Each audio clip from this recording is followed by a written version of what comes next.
প্রিয় দর্শক সবাইকে স্বাগত জানাচ্ছি কোলাহল নিবেদিত তানভীর তারেক শো। একই সাথে অনুষ্ঠানটি দেখছেন স্বাধীন মিউজিক অ্যাপ শো 5টি প্ল্যাটফর্মে। আজকে যার সাথে কথা বলবো তার সাথে আমার সম্পর্কের বয়স 2 যুগের কাছাকাছি এবং আমরা একসাথে আমার কলিগ, এটা বলতে আমার খুব ভালো লাগে, আমি গর্বিত বোধ করি। তার অনেকগুলো পরিচয়: কবি, সাংবাদিক, কথাসাহিত্যিক, অ্যাক্টিভিস্ট এবং আমাদের অত্যন্ত প্রিয়, অত্যন্ত পরিচিত গণমাধ্যম ব্যক্তিত্ব কাজী জেসিন। কাজী জেসিন, আমার নাম তানভীর তারেক। কেমন আছেন আপনি? আমার কাছে আপনাকে পরিচয় করে দিচ্ছেন তানভীর। ভালো আছি, ধন্যবাদ আপনার অনুষ্ঠানে আমাকে আমন্ত্রণ জানানোর জন্য। আচ্ছা, কেমন আছেন? এই শব্দের উত্তরে 5 তারিখের আগের প্রেক্ষাপট আর 5 তারিখের পরের প্রেক্ষাপট, চেঞ্জেসটা কি আপনার? চেঞ্জটা হচ্ছে যে মানুষ যখন এরকম একটা দমবন্ধকর সিচুয়েশনের মধ্যে থাকে, ধরেন কারাগারেই যে মানুষগুলো থাকে তারা কিন্তু তাদের অনেক আকাঙ্ক্ষার কথা ভুলে তারা বেঁচে থাকে, তাই না? তো আমরাও কিন্তু ওরকম আধেক লাশের মতো বেঁচেছিলাম। আমাদের অনেক ইচ্ছা, আকাঙ্ক্ষা সব কিছুকে কবর দিয়ে আমরা বেঁচেছিলাম। একটা কবে মুক্তি পাবো সেরকম একটা আকাঙ্ক্ষা ভেতরে নিয়ে অপেক্ষায় ছিলাম। কেউ কেউ একরকম নৈরাশ্যবাদের মধ্যে চলে গিয়েছিলেন, আবার কারো কারোর মধ্যে আশা ছিল। সো হ্যাঁ, এখন সেই জায়গা থেকে আমরা গণঅভ্যুত্থান পরবর্তী সময় একটা স্বাধীন দেশে বাস করছি। এই যে আপনার সাথে কথা বলছি, দেশে আসতে পারলাম, এটার আনন্দ অপার। আমি কিন্তু যে কোনো বিষয় নিয়ে কথা যতক্ষণ যা বলেছি, আমি যেটা বলতে পেরেছি সেটা বলেছি, আমি যেটা বলতে পারিনি আমি সেটা বলিনি। আমি সেটা বলবো না বলেই আমি দূরে থেকেছি, কিন্তু আমি ইচ্ছাকৃতভাবে কখনোই মানে এমন কথা বলিনি যেটা টিকে থাকার জন্য বলতে হয়। শিল্পীদের বা সৃজনশীল মানুষদের রাজনৈতিক মতাদর্শ এবং রাজনৈতিক চর্চা থাকাটা কতটা গুরুত্বপূর্ণ? অনেক গুরুত্বপূর্ণ, কারণ একজন কবি, একজন শিল্পী, সে একজন সাহিত্যিক হন বা আপনার উপন্যাসিক হন, গল্পকার হন, যাই হন না কেন, তার উপরে অনেক বড় রাজনৈতিক দায়িত্ব বর্তায়। রাজনৈতিক দায়িত্ব ছাড়া আপনি একটি প্রেমের গল্পের মধ্যেও রাজনীতি চলে আসতে পারে। আর যদি আপনি একদম স্রেফ শুধুমাত্র প্রেম নিয়ে গল্প করছেন এবং সেখানে আপনি অন্য কিছু রাখছেন না, আপনি ভাবছেন, তো এই ভাবনার মধ্যে যে আপনি একরকম সান্ত্বনা পাবেন যে আপনি রাজনীতি নিয়ে কোনো কিছু করছেন না, সেখানেও একটা রাজনীতি থাকে। কারণ আপনি কোন ভাষায় লিখছেন, কোন ভাষাটা ব্যবহার করছেন, সেটাও কিন্তু একটা রাজনীতি। যেমন ধরেন আমরা যে ভাষায় কথা বলি, যে আমিও যে ভাষায় কথা বলি, কারণ আমাকে ছোটোবেলায় এই ভাষাটাই কিন্তু শেখানো হয়েছে বলে আমি বলি। তো আসলে আমাদেরকে এই ভাষায় কথা বলা উচিত কিনা, নাকি আমরা আমাদের ঐতিহ্যকে খুঁজবো, নাকি আমরা ক্ষমতা আমাদের উপর যে ভাষাটা চাপাই দিল সেই ভাষায় কথা বলবো, সেটাও তো একটা রাজনীতির অংশ। সুতরাং রাজনীতির বাইরে কোনো কিছুই নাই, কোনো কিছু নাই। কিন্তু এই কথার পিঠে এমন তর্ক আসে যে অধিকাংশ শিল্পীরা নির্বিবাদী থাকতে পছন্দ করেন। কোট আনকোট নির্বিবাদী শব্দে তারা যখন বাজার অনিয়ন্ত্রিত হয়ে যায়, মরিচের দাম বেড়ে যায়, তখন চুপ থাকতে ভালোবাসেন। তেলের দাম বাড়লে তার কোনো বিকার হয় না, কিন্তু সে ওই কষ্টগুলো পোহায়, কিন্তু সে বলতে পারে না, কারণ সে শিল্পী, তার নাকি বলা উচিত না। বিষয়টা কি পরিবর্তন হবে? না, বলা অবশ্যই উচিত, কিন্তু সে প্রেফার করে না বলাটাকে। এই না বলার মধ্যে সে একরকম আরাম পায়। আপনার বুঝতে হবে যে তার যে কষ্টটা আপনি দেখছেন, যে সে বেশি টাকা পে করছে, কিন্তু তার চেয়ে আরামের মূল্যটা অনেক বেশি। সেই আরামের মধ্যে তার ধরেন এক ধরনের নিরাপত্তার আরাম আছে, তার অধিক জিনিস প্রাপ্তির, আরও লোভের ব্যাপারে, লোভের তৃপ্তির একটা আরাম আছে। তো সেই জায়গা থেকে আমি বলছি যে ওই আরামটাকে সে গুরুত্ব দেয় বলে আপনার কথা বলে না। এবং এই যে না বলা, এটা একটা ভয়ানক ব্যাপার। এটা নিয়ে আমি বলি, আপনি ভালো একটা কথা বলেছেন। আমাদের জাপল সার্ট বলে একজন দার্শনিক আছেন, তিনি একটা কথা বলেছেন যে ভ্রান্ত বিশ্বাস, এই ভ্রান্ত বিশ্বাস ধারণাটা কোথা থেকে আসে? ভ্রান্ত বিশ্বাস ধারণাটা আসে এই জায়গা থেকে যে মানুষ যখন বিশ্বাস করে আমি যেটা করছি এটা ভালো করছি, এই বিশ্বাসটার মধ্যে দিয়ে সে যে অপরাধ করছে, তার অপরাধের জন্য কোনো মানুষ যে মারা যাচ্ছে, সেই অপরাধটাকে সে ফেস করতে চায় না। তখন সে এই ধরনের যুক্তি খুঁজে বের করে যে আমার এটা কথা বলা উচিত না, আমি শিল্পী বলে, বা এটা আমার জায়গা না। আসলে তো তা না, সে দায়িত্বকে এড়িয়ে যাচ্ছে, এটা একটা অপরাধ। সমাজে আমরা দীর্ঘকাল বিশেষ করে অধিকাংশ চুপ থেকেছেন, আর এবং একাংশ অতিমাত্রায় দলদাস হয়েছেন। দলদাস হবার যে প্রক্রিয়া, সেই প্রক্রিয়াটা কি সরকার নিয়ন্ত্রণ করে নাকি শিল্পীদের মনস্তত্ত্ব নিয়ন্ত্রণ করে?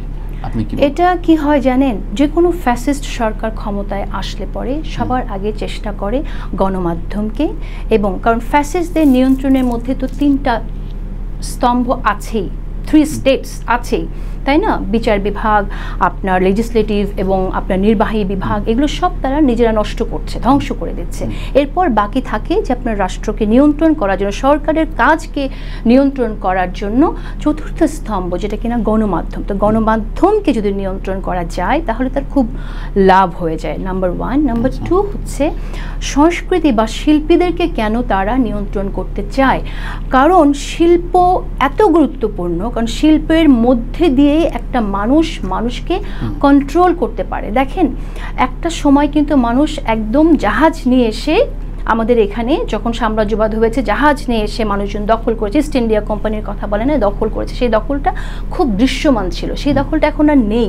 কিন্তু এখন আমাদের মগজ দখল হয়। এই মগজ দখলের ক্ষেত্রে মাধ্যমটা হচ্ছে আপনার সংস্কৃতি বা কালচারাল ফিল্ডে যারা কাজ করছে। এবং আমি বলি এখানে একজন আফ্রিকান একজন বিখ্যাত বিপ্লবী লেখকের উদ্ধৃতি উল্লেখ করে আমি বলি, ওনার নাম নোগুগিওয়া থিওঙ্গো। সো নোগুগিওয়া থিওঙ্গো একটা কথা বলেন, সেটা হচ্ছে সাংস্কৃতিক বোমা। সাম্রাজ্যবাদীরা সবসময় সাংস্কৃতিক বোমাটা তৈরি করতে চান এবং আমাদের উপরে সেটার ব্যাপক প্রভাব, আমাদেরকে সেই বোমার মাধ্যমে তারা নিয়ন্ত্রণ করতে চান। কিভাবে ঘটনাটা ঘটে? যখন আপনি একজনকে দেখেন যে সে কাজটা করছে এবং খুব ভালো কাজ, তারা ওটাকে খুব প্রশংসা করে, প্রথম খুব ভালো কাজ, তখন আমরা তার মতো হতে চাই। এই যে হইতে চাই তার মধ্যে, এর মধ্যে দিয়েই কিন্তু ঘটনাটা ঘটে যায়। হ্যাঁ, তো এই জন্যই যে কোনো ফ্যাসিস্ট সরকার সংস্কৃতি অঙ্গনটাকে গ্রাস করে ফেলতে চায় এবং মাধ্যম হিসেবে তাদের গ্রাস, ইন আ সেন্স যে তারা তাদের মাধ্যম হিসেবে ব্যবহার করতে চায়। এবং অ্যাজ এ রেজাল্ট আপনি এখানে দেখবেন যে সাংস্কৃতিকরাই অনেক বড় অন্যায় করে, তাই না? ইতিহাসকে টুইস্ট করে তারা ফিল্ম বানাচ্ছে, ইতিহাসকে টুইস্ট করে তারা নাটক বানাচ্ছে, এবং আমাদের তরুণরা বা অন্য যারা ভিউয়ার্স আছেন তারা কিন্তু তাই দেখছেন এবং বিশ্বাস করছেন। তো এইভাবে ঘটনাগুলো ঘটে, তাদের জায়গাটাকে মজবুত করার জন্য তারা এটা করেন।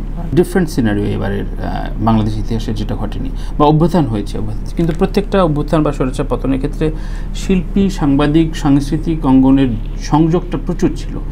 এবারে যেটা মিসিং, আপনি এই মিসিং হওয়াটাকে কিভাবে দেখেন? বাংলাদেশের জন্য এটা একটা নতুন ঘটনা।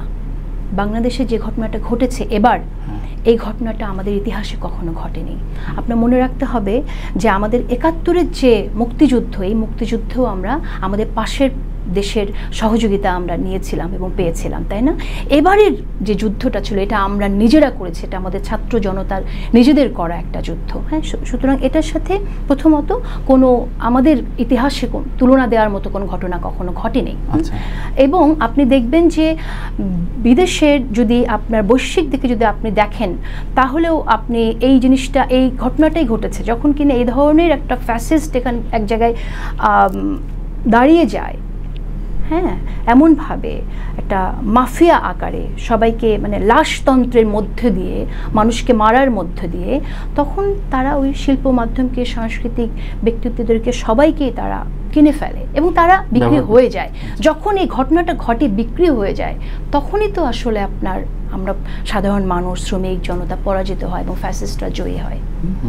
2018-তে কোটা আন্দোলন শুরু হয়েছিল, তখন একক নেতৃত্ব ছিল। এর পরবর্তীতে এই 24-এর যে আন্দোলন, এই দুটার ডিফারেন্স আপনি কিভাবে মূল্যায়ন করেন? ওইটা কেন নিউট্রালাইজ করতে পেরেছিল, এইটা কেন পারল না, পালিয়ে যেতে হলো? শুনেন, এই সরকার বিগত সময়গুলোতে যা করেছে, শুরু থেকে যা করে আসছে না, আমরা দেখছি যে গণমাধ্যমকে প্রথমে তারা আপনার বাকস্বাধীনতা কেড়ে নিল, সাংবাদিকদের উপর আঘাত আসলো, এবং এরপর তারা রাজনীতিবিদদের আপনার গ্রেফতার এবং বিনা বিচারে আপনার হত্যার ঘটনা ঘটলো, গুম, নির্যাতন। এর মধ্য দিয়ে না এরা যখন এই কাজগুলো করতে পারছে এবং গণমাধ্যম তাদের ব্যাপারে কোনো কথাই বলছে না, হ্যাঁ, তো এটা আরেকটা বিষয় আমি চাইবো যে এটা নিয়ে কথা বলতে, যে গণমাধ্যম কখন একদম এরকম নীরব হয়ে যায়। তো এটা যখন হচ্ছে তখন তাদের মধ্যে একটা কনফিডেন্সটা আসলো যে আমরা আরও খুন করতে পারবো, আমরা আরও লাশ ফেলতে পারবো। লাশতন্ত্রটা তখন আরও তাদের সফল একটা জায়গায় পৌঁছে গেল। তো এইটা আপনার যখন এরকম ঘটনা ঘটছে তখন তো তাদের একটা কনফিডেন্সের কারণেই কিন্তু তারা 2018-তে কী হয়েছে আপনি নিজেই জানেন। এবং তখন আমার যেটা মনে হয়, আপনার মূল প্রশ্নে ফিরে আসি যে 18-তে আমরা সফল হলাম না, কিন্তু এবার কি করে সফল হলাম। তো মানুষ তো আসলে এবারের আন্দোলনটা কিন্তু শুধুমাত্র এই কোটা আন্দোলনকে কেন্দ্র করে হয়নি। এই যে 2018-র ব্যর্থতা, এটারও কিন্তু একটা ভূমিকা ছিল। হেফাজতের সময় যখন মানুষকে, হেফাজতের কর্মীদেরকে অন্ধকারে মেরে ফেলা হলো, ওটারও কিন্তু একটা ভূমিকা ছিল। সকল ব্যর্থ বিপ্লবগুলো, ব্যর্থ প্রতিবাদগুলো কিন্তু একসাথে হলো। এর আগে অনেক প্রতিবাদ ছিল, কিন্তু প্রতিবাদগুলো যখন কিনা মালার মতো একটা তসবি আকারে আপনার করা যায়, এটা তসবি বানানো যায়, তখনই তো সেটা বিপ্লব হয়ে ওঠে। এই ঘটনাটা এবার ঘটেছে বলে আমি মনে করি, যে কারণে আলটিমেটলি এইবারের গণ অভ্যুত্থানের 3টা পয়েন্ট বলেন যে কারণে সফলতার দিকে এগিয়েছে, আপনার বিশ্লেষণটা কি? প্রত্যেকটা মানুষ এটার সাথে একাত্মতা ঘোষণা করেছে এবং ফ্যাসিস্ট সরকারের মুখ আসলে উন্মোচিত হয়েছে আমাদের মধ্যবিত্তের কাছে। আমাদের যারা, আরও একটা বিষয় আমি খুবই গুরুত্বের সাথে বলতে চাই, দেখেন এবার যেটা হয়েছে আমাদের এখানে, এর আগে আমরা গণমাধ্যমে এভাবে সামনে না আসলেও আমরা জানি যে হেফাজতের শাপলা চত্বরের ঘটনায় প্রচুর মানুষকে, ওখানেও একটা গণহত্যা হয়েছে, ওখানেও অনেক মানুষকে মারা হয়েছে। এর আগে বিডিআর কিলিং হয়েছে। তো আমি যেটা বলতে চাইছিলাম সেটা হচ্ছে যে নোশনটা কি আসলে, আপনি মূল যে তফাৎটা আপনি বলছেন সেটা জানতে চাইছিলেন। এর আগে দেখেন হেফাজতে কারা মারা গেছে, বেশিরভাগ ছাত্র কিন্তু মাদ্রাসার, তাই না? তাদেরকে আমাদেরকে শেখানো হয়েছে তাদেরকে অবহেলার চোখে দেখার জন্য। তো আমাদের যারা মধ্যবিত্ত, শহরে মধ্যবিত্ত, তাদের খুব একটা গায়ে লাগেনি। এবার যখন আমাদের প্রাইভেট স্কুলের বাচ্চারাও নামছে, ইউনিভার্সিটির ব্রিলিয়ান্ট বাচ্চারা নামছে, তখন কিন্তু আমাদের সবার মধ্যে লাগলো যেটা তো আমাদের সন্তানকে মেরে ফেলছে। আচ্ছা, এটা একটা অনেক বড় কারণ আমি মনে করি, যে সবাই যে কারণে একাত্মতা ঘোষণা করলো। আর এর আগে তখন এটা সংযুক্ত হলো আর কি, কিন্তু এর আগে যে বিপ্লবের জন্য যে শর্তগুলো দরকার, সেই শর্তগুলো তো অবশ্যই ছিল সেখানে। তো এবারে একটু আসি আপনার দীর্ঘদিনের অভিজ্ঞতা, এবং আপনি গণমাধ্যমের সাথে দারুণভাবে অতপ্রতভাবে জড়িত। গণমাধ্যম, ফরাসি বিপ্লব বলি বা হিটলার নাৎসির জায়গা থেকে বলি, গণমাধ্যম প্যারালাল প্রতিবাদ বিদ্রোহ যে করেনি তা না, কিন্তু একেবারে সামগ্রিকভাবে দলগত হয়ে যাওয়া এবং এই যে বিভিন্ন প্রেস মিটে যে তেলাঞ্জলির যে প্রক্রিয়াটা এবং একবারে নস্যাৎ হয়ে যাওয়ার এই বিষয়টা আপনি কিভাবে মূল্যায়ন করবেন? কি একেবারে সাংবাদিকতার অবক্ষয়, নাকি ব্যবসায়ীকে সাংবাদিক হিসেবে রূপান্তর করার বিষয়টা? এবং এর থেকে আদৌ অনেকে বলছেন যে এই বিষয়টা আদৌ আড়মোড় ভেঙে উঠতে পারবে কিনা, সেটা একটা বড় বিষয়, কারণ প্রতিষ্ঠান তো আসলে নষ্ট হয়ে যায়। এবং কিছুদিন আগে সম্পাদকদের সাথে একটা মিটিং হয়েছে, সেখানেও আলোচনা হয়েছে যে এই বিষয় ঠিকঠাক একদম ফুললি আবার নতুনভাবে দাঁড়াতে পারবে কিনা, কি বলেন? অবশ্যই খুবই ভালো কথা বলেছেন আপনি তানভীর। আসলে আপনি নিজেও গণমাধ্যমে কাজ করেন, আপনি জানেন যে আমাদের মূল জায়গাটাই তো ঠিক নাই। আমাদের এখানে তো গণমাধ্যমের যে দায়িত্বটা, গণমাধ্যম তো শুধু মুনাফা নির্ভর একটা মাধ্যম না, যে আমি টাকার জন্য শুধু একটা কাজ করলাম, তাই না? কিন্তু আমাদের যা হচ্ছে এখানে বেশিরভাগ ক্ষেত্রে কিন্তু আপনার বাণিজ্যের জন্যই মানুষ একটা মিডিয়া দিচ্ছে, আমরা সাংবাদিকরা সেখানে কাজ করতে যাচ্ছি। প্রত্যেকটা চ্যানেলের মালিকরা তাদের নিজেদের স্বার্থ রক্ষার জন্য আপনার এখানে চ্যানেল করছে, হয়তো তারা 100 কোটি টাকা ইনভেস্ট করছে, তাদের কাছে 100 কোটি টাকার রিটার্ন কত টাকা আসলো তাদের দেখার ব্যাপার না। মূল বিষয় হচ্ছে এই মিডিয়াকে ব্যবহার করে সে আরও বাণিজ্য আনতে পারছে কিনা, এবং তার যে ইলিগাল যে বিজনেস আছে সেগুলো সে ঢাকতে পারছে কিনা, তার বিরুদ্ধে যে অভিযোগ সেটাকে সে ঢাকতে পারছে কিনা। তো এভাবে যখন একটা ব্যবহার করার জন্য একটা মিডিয়া করা হয়, তখন তো তাকে গণমাধ্যম বলা যায় না। কিন্তু এই জায়গায় একটা উপরের লেয়ারে তারা স্বস্তি পাচ্ছে, তারা লাভবান হচ্ছে, নিচের যে কর্মীরা, আমাদের যে সহকর্মীরা, এরা তো অন্ধকারেই থাকছে। আমি সেটাই বলছি আপনাকে। সো এটা হচ্ছে একটা জায়গা, শুধু ওইটার জন্যই যে আমরা ব্যর্থ হয়েছি তা না। সাংবাদিকরা যদি দাঁড়িয়ে যায় যে আমরা কাজ করব না, স্ক্রিন তো ব্ল্যাক যাবে, তখন তো মালিকের কিছু করার থাকবে না। সেই জায়গাটা কিন্তু ঘটে নাই। প্রথম ইয়েটা আপনাকে বলছি, ক্রাইসিসের জায়গাটা বলেছি যে গণমাধ্যম কাদের হাতে, আসলে যাদের হাতে থাকা উচিত তাদের হাতে আছে কিনা, এটা আমাদের প্রশ্ন করতে হবে। আর দ্বিতীয়ত হচ্ছে আপনার যে আমাদের যে দায়িত্ব সাংবাদিক হিসেবে, সেই সাংবাদিক হিসেবে আমরা আমাদের দায়িত্ব না পালন করে আমরা লোভে পড়েছি, আমরা ডিজিএফআই যা বলেছে আমরা তাই করেছি, আমরা সুবিধা নিয়েছি, এবং সুবিধা নিয়ে আমরা বলেছি ভাই আমার তো বাচ্চা আছে, বউ আছে, আমার তো ভাই না শুনলে আমি বাঁচবো কিভাবে।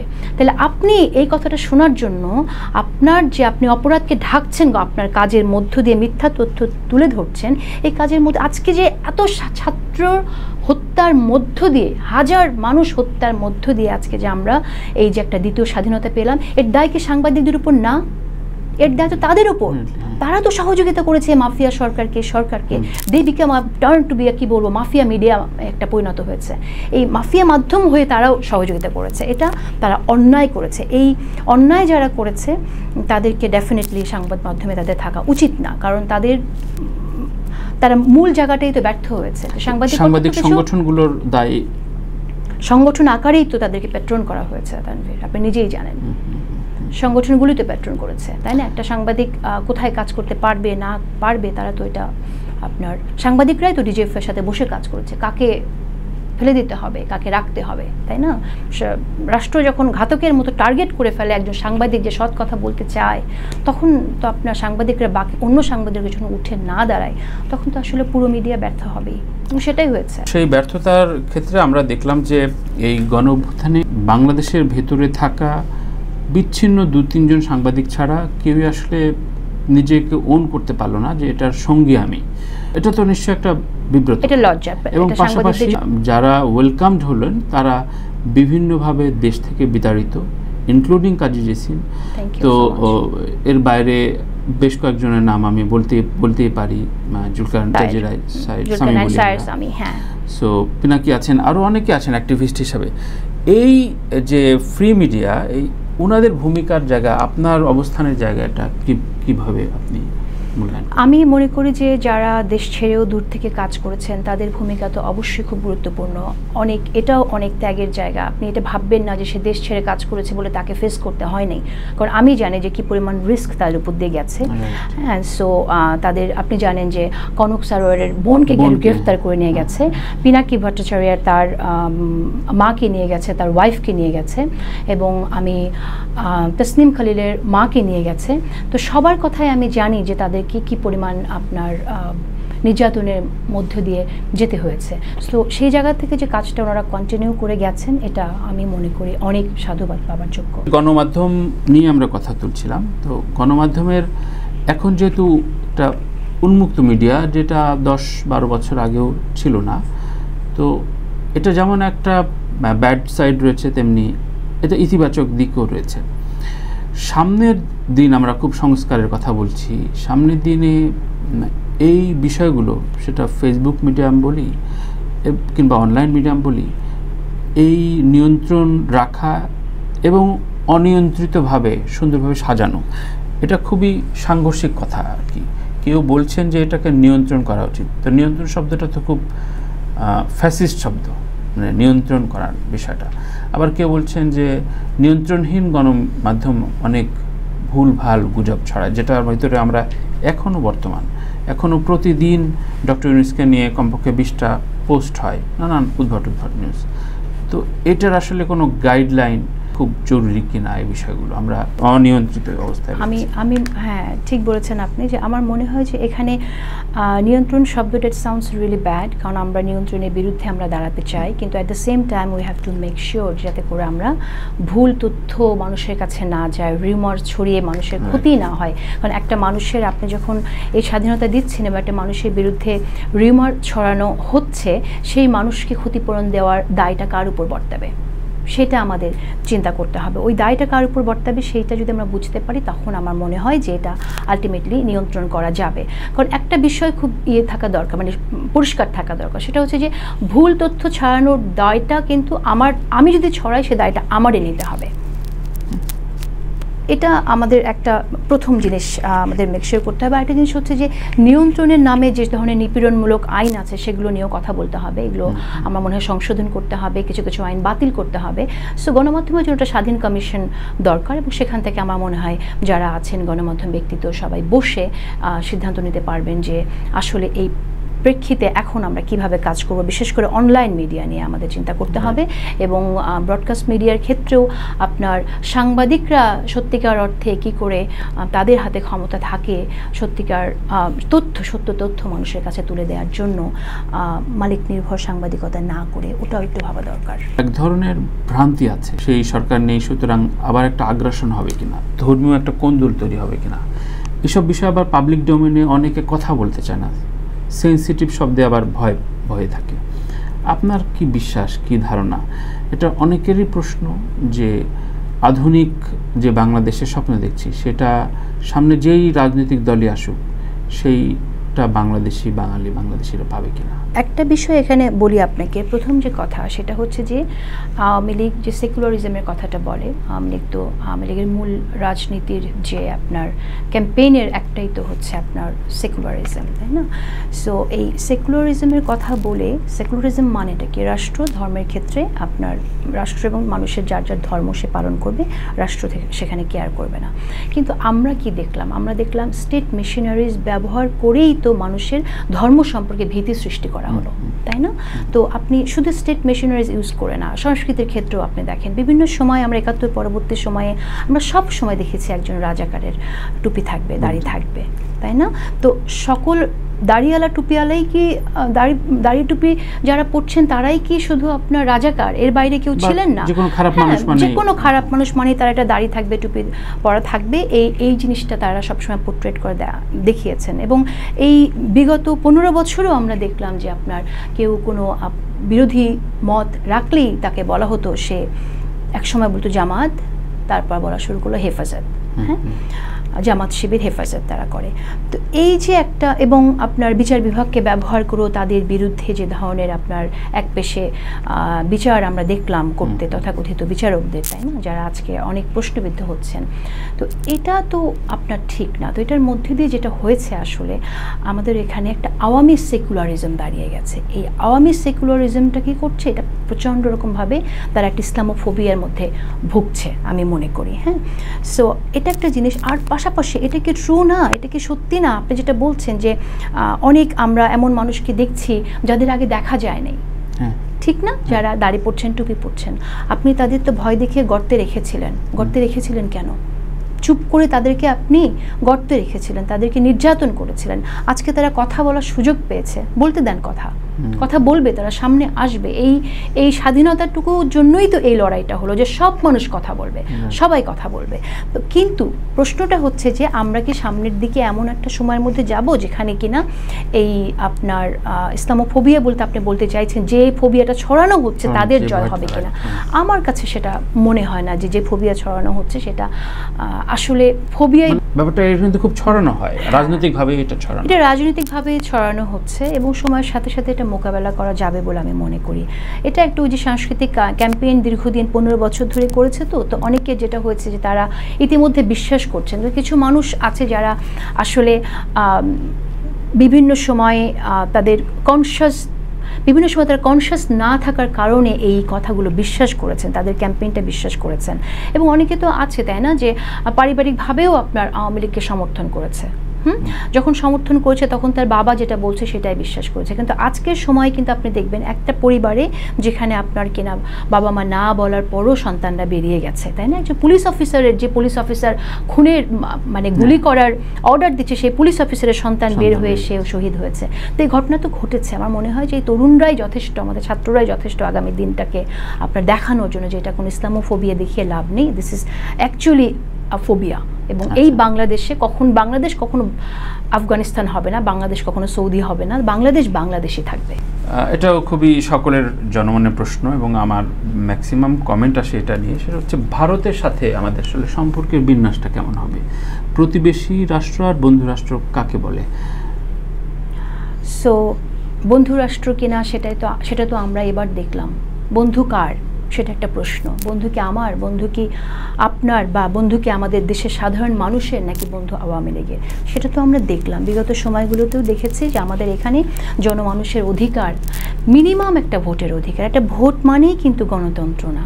আমরা আজকে কথা বলবো আমাদের আরও অনেক সামাজিক অধিকার নিয়ে, নাগরিক অধিকার নিয়ে, সেটা না বলে আমরা একটা ভোটের জন্য লড়াই করেছি যে আমরা মিনিমাম একটা ভোট, আমাদের বেসিক একটা ভোট দিতে দাও, তাই না? সে ভোটের অধিকারটাও নিয়েছে এবং সেক্ষেত্রে প্রত্যক্ষভাবে সহযোগিতা করেছে ভারত আমাদের সাধারণ মানুষের পাশে থাকেনি। ভারত বন্ধুত্বের হাত বাড়িয়েছে শুধুমাত্র আওয়ামী লীগের দিকে এবং শেখ হাসিনার দিকে।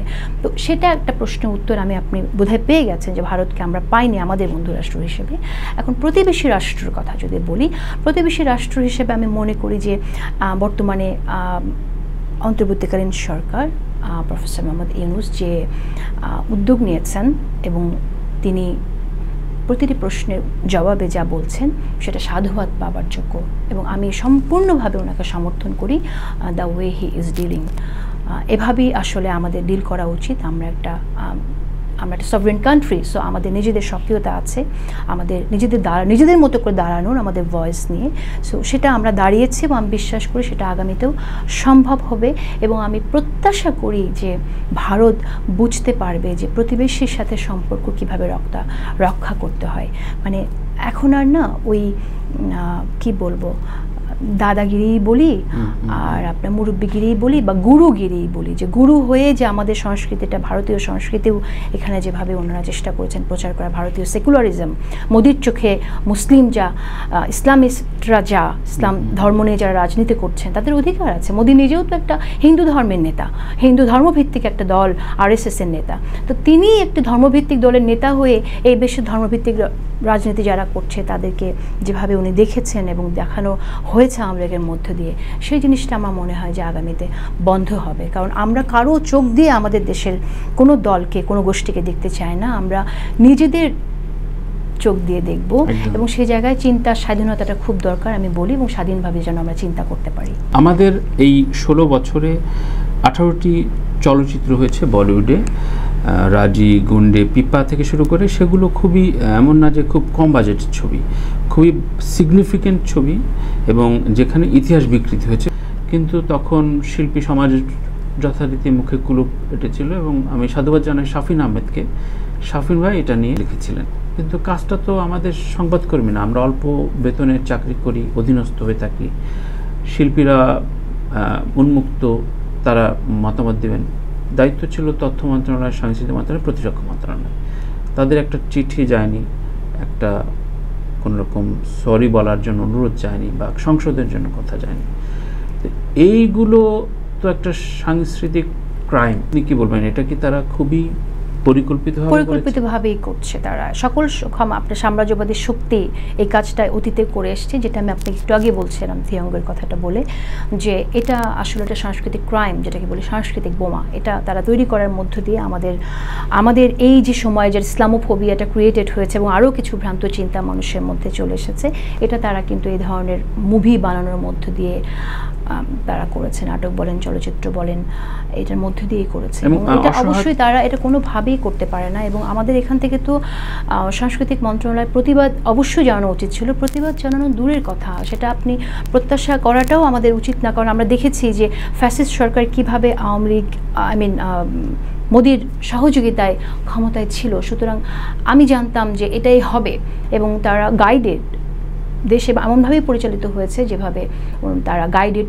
ছিলেন। সো এই ক্ষেত্রে আমি একটা ছোট্ট কথা বলি, আপনার মনে আছে যে শেখ হাসিনা নিজেই বলেছেন, খুবই সবাই জানে যে আমি যা ভারতকে দিয়েছি তা কেউ দিতে পারেনি। তো আমার প্রশ্ন, উনি কে ভারতকে দেওয়ার? বাংলাদেশের উনি কে ভারতকে দেওয়ার? উনি বলেছেন যে আমার বাবা দেশ স্বাধীন করেছে, এই দেশ আমার, এই দেশ স্বাধীন করেছে এই দেশের কৃষক, শ্রমিক, সাধারণ মানুষ।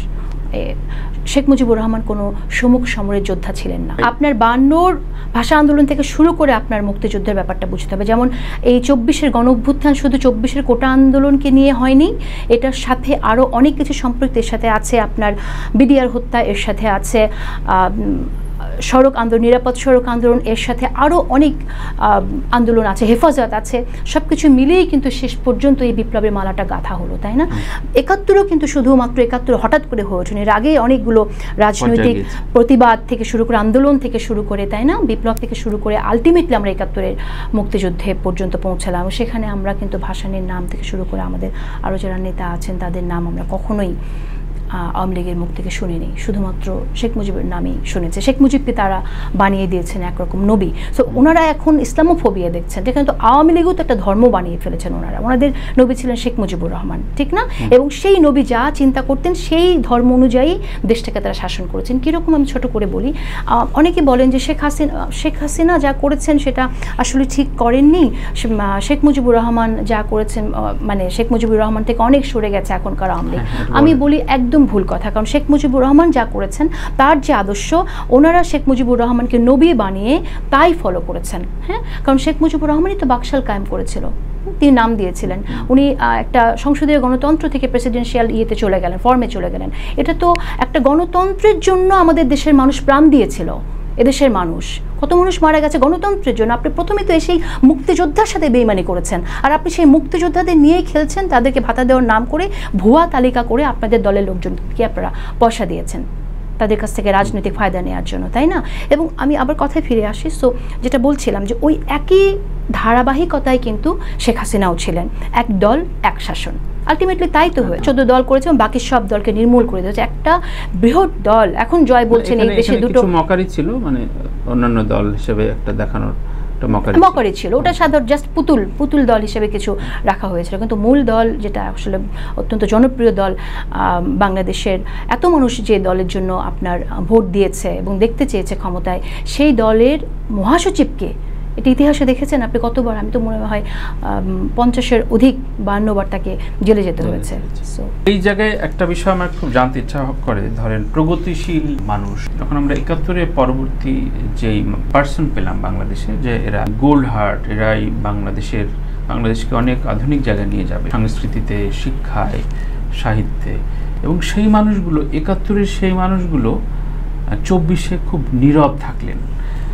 সেটা সাংস্কৃতিক ব্যক্তিত্ব হোক, সেটা শিক্ষাবিদ হোক, সেটা আলোর দিশারি হোক, এই 71-এর ওই মানুষগুলো এই ফ্যাসিস্ট সরকারের সময় যে নীরব থাকা শুরু করলেন, এই পরিবর্তনটা আপনি কিভাবে দেখেন? মানে আপনি বলতে চাইছেন যে 71-এর যারা পরবর্তী মুক্তিযোদ্ধা ছিলেন তাদের কথা বলতে চাইছেন? আমি সাংস্কৃতিক অঙ্গনের যে শিল্প সাহিত্য এবং শিক্ষা অঙ্গনের যে ওইটা একটা হয়ে যায় কি, আমি বুঝতে পারছি আপনি কাদের কথা বলছেন। এরকম সবাই কিন্তু না, আমি মনে করি যে সবাই না। এবং 71-এ কিন্তু আসলে মুক্তিযুদ্ধ করেছে মূলত এদেশের কৃষক, শ্রমিক, সাধারণ মানুষ, তাই না?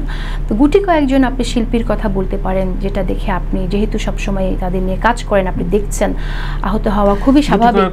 কিন্তু আমি ইন্টারাপ্ট করি, ধরেন যখন বললেন প্রাক্তন প্রধানমন্ত্রী যে রাজাকারের বাচ্চারা পাবে কিনা, সেটা সার্টিফাইড করে প্রচার করলেন সম্মিলিত সাংস্কৃতিক জোট সহ। একই প্রেস রিলিজ বাংলাদেশের সবগুলো সাংস্কৃতিক সংগঠনে কিন্তু পাঠানো হয়েছিল। তারা শুধু সভাপতি আর সেক্রেটারির নাম বদলে ওই প্রেস রিলিজটা ছাড়ে। তো এই যে কারা করলেন, বাংলাদেশের সাংস্কৃতিক সমস্ত মুরব্বীরা করলেন। বলা হচ্ছে এদের আলো দিয়ে আসলে বাংলাদেশটা আলোকিত হবে। আমার প্রশ্নটা সেখানে, এটা আসলে আমার কাছে মনে হয় মূল যে চিন্তাটা, যে তাদের আলো দিয়ে বাংলাদেশ আলোকিত হবে, এই চিন্তাটার মধ্যেই অনেক সমস্যা আছে। এটা আমি কখনোই মনে করি না এটা কারো ভাবা উচিত। যদি কেউ ভেবেও থাকেন তাহলে এটা বোধহয় ভাবাটা অতিরঞ্জিত ছিল। হ্যাঁ, আর সমৃদ্ধ সাংস্কৃতিক জোটের ভূমিকা তো আমরা পুরো সময়টাতেই দেখেছি। আওয়ামী লীগ যখন ক্ষমতায় আছে এবং তাদের আওয়ামী লীগের সাথে সম্পর্কটা আমরা দেখেছি, তাদের একটা রাজনৈতিকভাবে তারা আওয়ামী লীগের সাথে সম্পৃক্ত, সেই জায়গা থেকে তারা এই কাজটা করেছে। আমার মনে হয় এর সাথে যারা কিনা আসলে সামগ্রিকভাবে মুক্তিযুদ্ধের সাথে শিল্পীরা ছিলেন তাদেরকে মেলানো মোটেই ঠিক হবে না। এটা হয়তো হয়ে থাকে যে কোনো একটা বিপ্লবের পর, অভ্যুত্থানের পর অনেকগুলো নতুন সংগঠন নতুনভাবে মানে দেখানো শুরু করে বা একসাথে সম্মিলিত হয়। আমরাও এর ভেতরে দেখেছি সঙ্গীতে, শিল্প সাহিত্যে বেশ কিছু সংগঠন তৈরি হয়েছে। আপনিও একটি সংগঠনের সাথে সম্পৃক্ত হয়েছেন। এই সংগঠনগুলোর মূল ইচ্ছার জায়গায় কি? কালচারাল হেজিমনিতে আমরা দেখি এক দল, আবারও বলি এক দল কিন্তু চুপচাপ আছে। চুপচাপ শুধু নেই, তারা বিভিন্ন হতাশাগ্রস্ত খবরে আবার তারা সরব হয়, যে এমন বাংলাদেশ চেয়েছিলাম, বা বলে যে এই দেখুন এই অবস্থা আপনাদের, তো আপনারা নিশ্চয়ই এই জন্য অভ্যুত্থান করেননি। অর্থাৎ তারা বেশ সরব আছে। পলিটিক্যালি 300 আসনে এমপি পলাতক হয়ে গেল, তাদের নেত্রী পালিয়ে গেল, এই গোষ্ঠীটা খুব সরব। তো এই জায়গায় এই সংগঠনগুলো কতটুকু পেরে উঠবে বলে মনে করেন আপনি? নতুন যে সংগঠনগুলো তারা কতটুকু পেরে উঠবে আপনি মনে করেন? না, অবশ্যই পেরে উঠবে। আপনি যাদের কথা বলছেন, আমি একটা ছোট্ট উদাহরণ দিই, তাহলে আপনার দর্শকদের জন্য এটা পরিষ্কার হবে। সেটা হচ্ছে যে, হ্যাঁ, এটা ঠিক বলেছেন যে কিছু কিছু সময় তারা খুব আওয়াজ দিচ্ছে যে এই বাংলাদেশ চেয়েছিলাম কিনা। হ্যাঁ, খেয়াল করেন কখন কখন তারা এই কথাটা বলতেছে।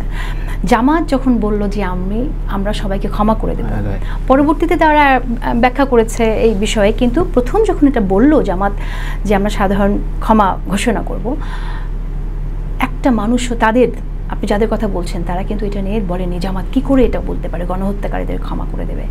সো এই যে তথাকথিত আওয়ামী সেকুলারিস্টদের কথা আপনি বলছেন, তাদের গণহত্যাকারীদের ক্ষমা করে দিলে তখন তারা আওয়াজ দেন না, ওটা তাদের শুনতে অনেক ভালো লাগে।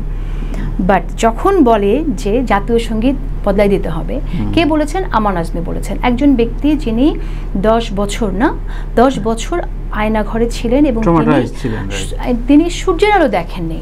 তো আপনি ভাবতে পারেন কবরের মতো একটা জায়গায় একটা মানুষকে 10 বছর রাখা হয়েছে, তিনি তো জীবন্ত লাশ হয়ে যাওয়ার কথা। সেই মানুষটা একটা কথা বলেছে, তার যে যন্ত্রণার জায়গা সেখানে তাকে কেন আয়না ঘরে কথা হলো? মানুষ হিসেবে তিনি এই প্রশ্নটা না তুলে, মানবিক জায়গাটা সে তার আমরা দেখলাম না, সেটা না দেখিয়ে উনি প্রশ্ন করলেন জাতীয় সঙ্গীত নিয়ে, জাতীয় সঙ্গীত কেন বদলানো হবে। তো জাতীয় সঙ্গীত বদলানো হবে কি হবে না সেটা পরের প্রশ্ন, কিন্তু কোন প্রসঙ্গগুলো তাদের কথা বলতে ভালো লাগে সেটা জাস্ট লক্ষ্য করার জন্য আমি আপনাকে বললাম। আর আপনার আসল কথায় আসে, সেটা হচ্ছে যে নতুন যে সংগঠনগুলো হচ্ছে সেটা পারবে কিনা। আমি সব সংগঠনের দায়িত্ব নিয়ে তো কথা বলতে পারবো না।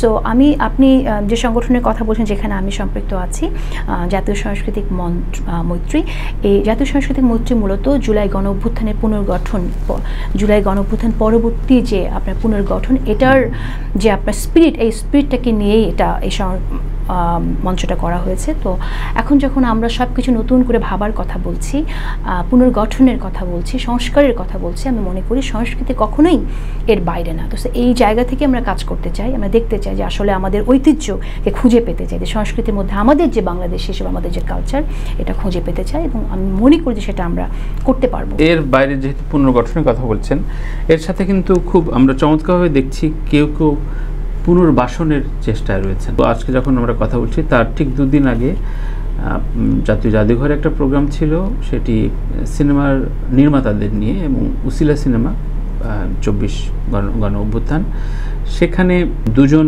কালচারাল বিপ্লবী ছিলেন। সেই 2 জন যাননি, কিন্তু যারা গিয়েছিলেন তারা মূলত সে সময় নিশ্চুপ ছিলেন। হঠাৎ করেই সেখানে বিপ্লবীদের কয়েকজন সহকারী নির্মাতারা মঞ্চে উঠে তাদেরকে বলেন মাপ চাইতে এবং নামতে বলেন। তখন একটা হট্টগোলের তৈরি হয়। শুধু এই একটি ঘটনা না, সম্প্রতি বাঁধন সহ অনেকেই শিল্পীদের এক করে কাজ শুরু করার কথা বলেছেন, যে সবাই স্টাক হয়ে আছে, কি করবে না করবে, কারণ তারা তো মূলত গর্তে আছে। তো তখন তাদের প্রস্তাব দিয়েছে যে একটা উন্মুক্ত জায়গায় আপনারা আসেন এবং আমরাও থাকবো, এখানে মারামারি হবে না, আমরা কথা বলবো। তো সেখানে তারা শর্ত দিয়েছেন যে আমাদের আর্টিস্ট ইকুইটির সদস্য যারা, তারা ছাড়া বাইরের কেউ থাকবে না। সবাই সদস্য না, কেউ হয়তো 10টা নাটক করেছে, সদস্য পদ পায়নি, কিন্তু তখন এই যে বৈষম্যের কথা বলেছে, তখন মোট 10টা কি 12টা দাবি দফা দিয়েছে বাঁধন সহ ওই সংগঠন, যে এগুলো মেনে আমাদের এখানে সরি না বললে আমরাও তোমাদের সাথে বসবো না। অর্থাৎ এক ধরনের, কিন্তু তারা যেমন পুনর্বাসন চাইছেন, তেমনি তারাও কিন্তু একটা দম্ভের জায়গায় আছেন যে আমরা নামবো না। তো এইটার আসলে সলিউশনটা কি? এবং যারা এই যে মিস করা বলবো না, তারা অন্যায় করেছে, যে এই অভ্যুত্থানের স্পিরিটটা মিস করলে ভাষাটা খুব সহজ, খুব সফট হয়ে যায়। তারা আসলে গণহত্যা প্রকাশ্যে দেখে অন্যায়, মানে সহ্য করে অন্যায় করছে। তারা এই সংখ্যাটা অনেক, যে সিনেট চলচ্চিত্র শিল্পী না, গানের শিল্পী অনেক। তো তারা আসলে পরবর্তী এই বাংলাদেশে কিভাবে কাজ করবে, নাকি তারা দেশে? আসলে না, আমি সেটা মনে করি না। আমাদের এখানে না অন্যায়ের একটা স্তর আছে, সেটা বুঝতে হবে, এবং এই অন্যায়ের স্তর থেকে সাংস্কৃতিক কর্মীরা কোনোভাবেই বাদ যেতে পারে না। এটা একটা বিষয় আমাদের মাথায় রাখতে হবে। এবং তারপর আপনি দেখেন যে একটা হচ্ছে আপনার তাদের পাশে থাকা, তাদের বিরুদ্ধে কথা বলা, পাশে থাকা বলতে আমি বলতে চাইছি যে সরকারের সাথে থাকা, এবং ছাত্র আন্দোলনে যারা অংশগ্রহণ করছে তাদের বিরুদ্ধে কথা বলা। যেমন একটা শিল্পী আমি দেখলাম কিছুদিন আগে, আপনার তাদের হোয়াটসঅ্যাপ গ্রুপ চ্যাট, এটা আপনার ডিসক্লোজড হয়ে গেছে এবং সবাই এটা দেখছে, তাই না, কী ধরনের মন্তব্য তারা করেছেন। তো এই ধরনের মন্তব্য করে এবং মানুষকে উস্কে দিয়ে এই ছাত্রদেরকে হত্যা করায় যারা উস্কে দিয়েছে, তাদের তো বিচার হতে হবে। এটা উস্কে দেওয়ার জন্য বিচার হতে হবে, আমি মনে করি বিচার হতে হবে, যে পরিমাণই হোক না কেন, এই বিচারটা সিম্বলিক হলেও হতে হবে। আচ্ছা, কারণ কি আপনি গণহত্যা উস্কে দিয়েছেন, আপনি এটা কোনোভাবেই ছোটভাবে দেখবেন না, ছোট করে দেখবেন না। ছোট করে দেখলে আপনি সাংস্কৃতিক কর্মীদের দায়িত্বকে এড়িয়ে যাচ্ছেন। প্রত্যেকটা সাংস্কৃতিক কর্মীর দায়িত্ব আছে, আমরা তাকে মহান হতে বলছি না, কিন্তু মানুষ হিসেবে তো তার একটা দায়িত্ব আছে। সেই দায়িত্বটা সে দেখান নেই, এবং সে সাংস্কৃতিক কর্মী তার যে প্রভাব, তার যে অবস্থাটা, সেটাকে সে প্রভাব ব্যবহার করে সেই ছাত্রদেরকে এবং জনতার যারা কিনা আন্দোলনে ছিল তাদের বিরুদ্ধে অবস্থান নিয়েছেন। সো তাদের নাম্বার ওয়ান, তাদের বিরুদ্ধে আপনার একটা ব্যবস্থা নিতে হবে, বিচার হতে হবে তাদের। দ্বিতীয়ত হচ্ছে আপনার কিছু মানুষ যারা আসলেই কিছু করে নাই, কিন্তু তারা নীরব ছিলেন। নীরবতাও কখনো কখনো সম্মতির লক্ষণ। আপনি তার মানে এই গণহত্যাকে আপনি সাপোর্ট করছেন, আপনি সম্মতি দিচ্ছেন।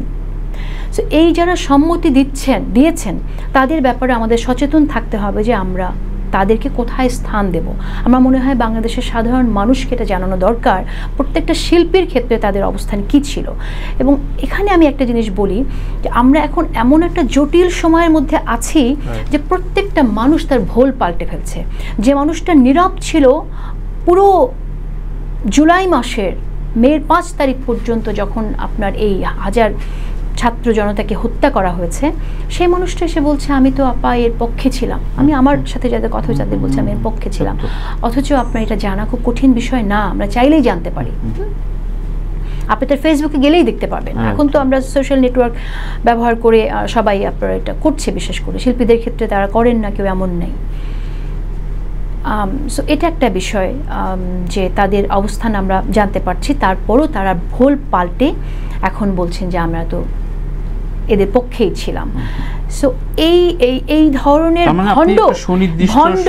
ভণ্ড এবং যারা কিনা আসলে আমাদের সাথে প্রতারণা করেছেন, আমাদের দেশের এই বিপ্লবে অংশগ্রহণকারী প্রতিটা মানুষের সাথে প্রতারণা করেছেন, তাদেরকে চিহ্নিত করা উচিত আমি মনে করি, এবং তালিকা হওয়া উচিত একটা।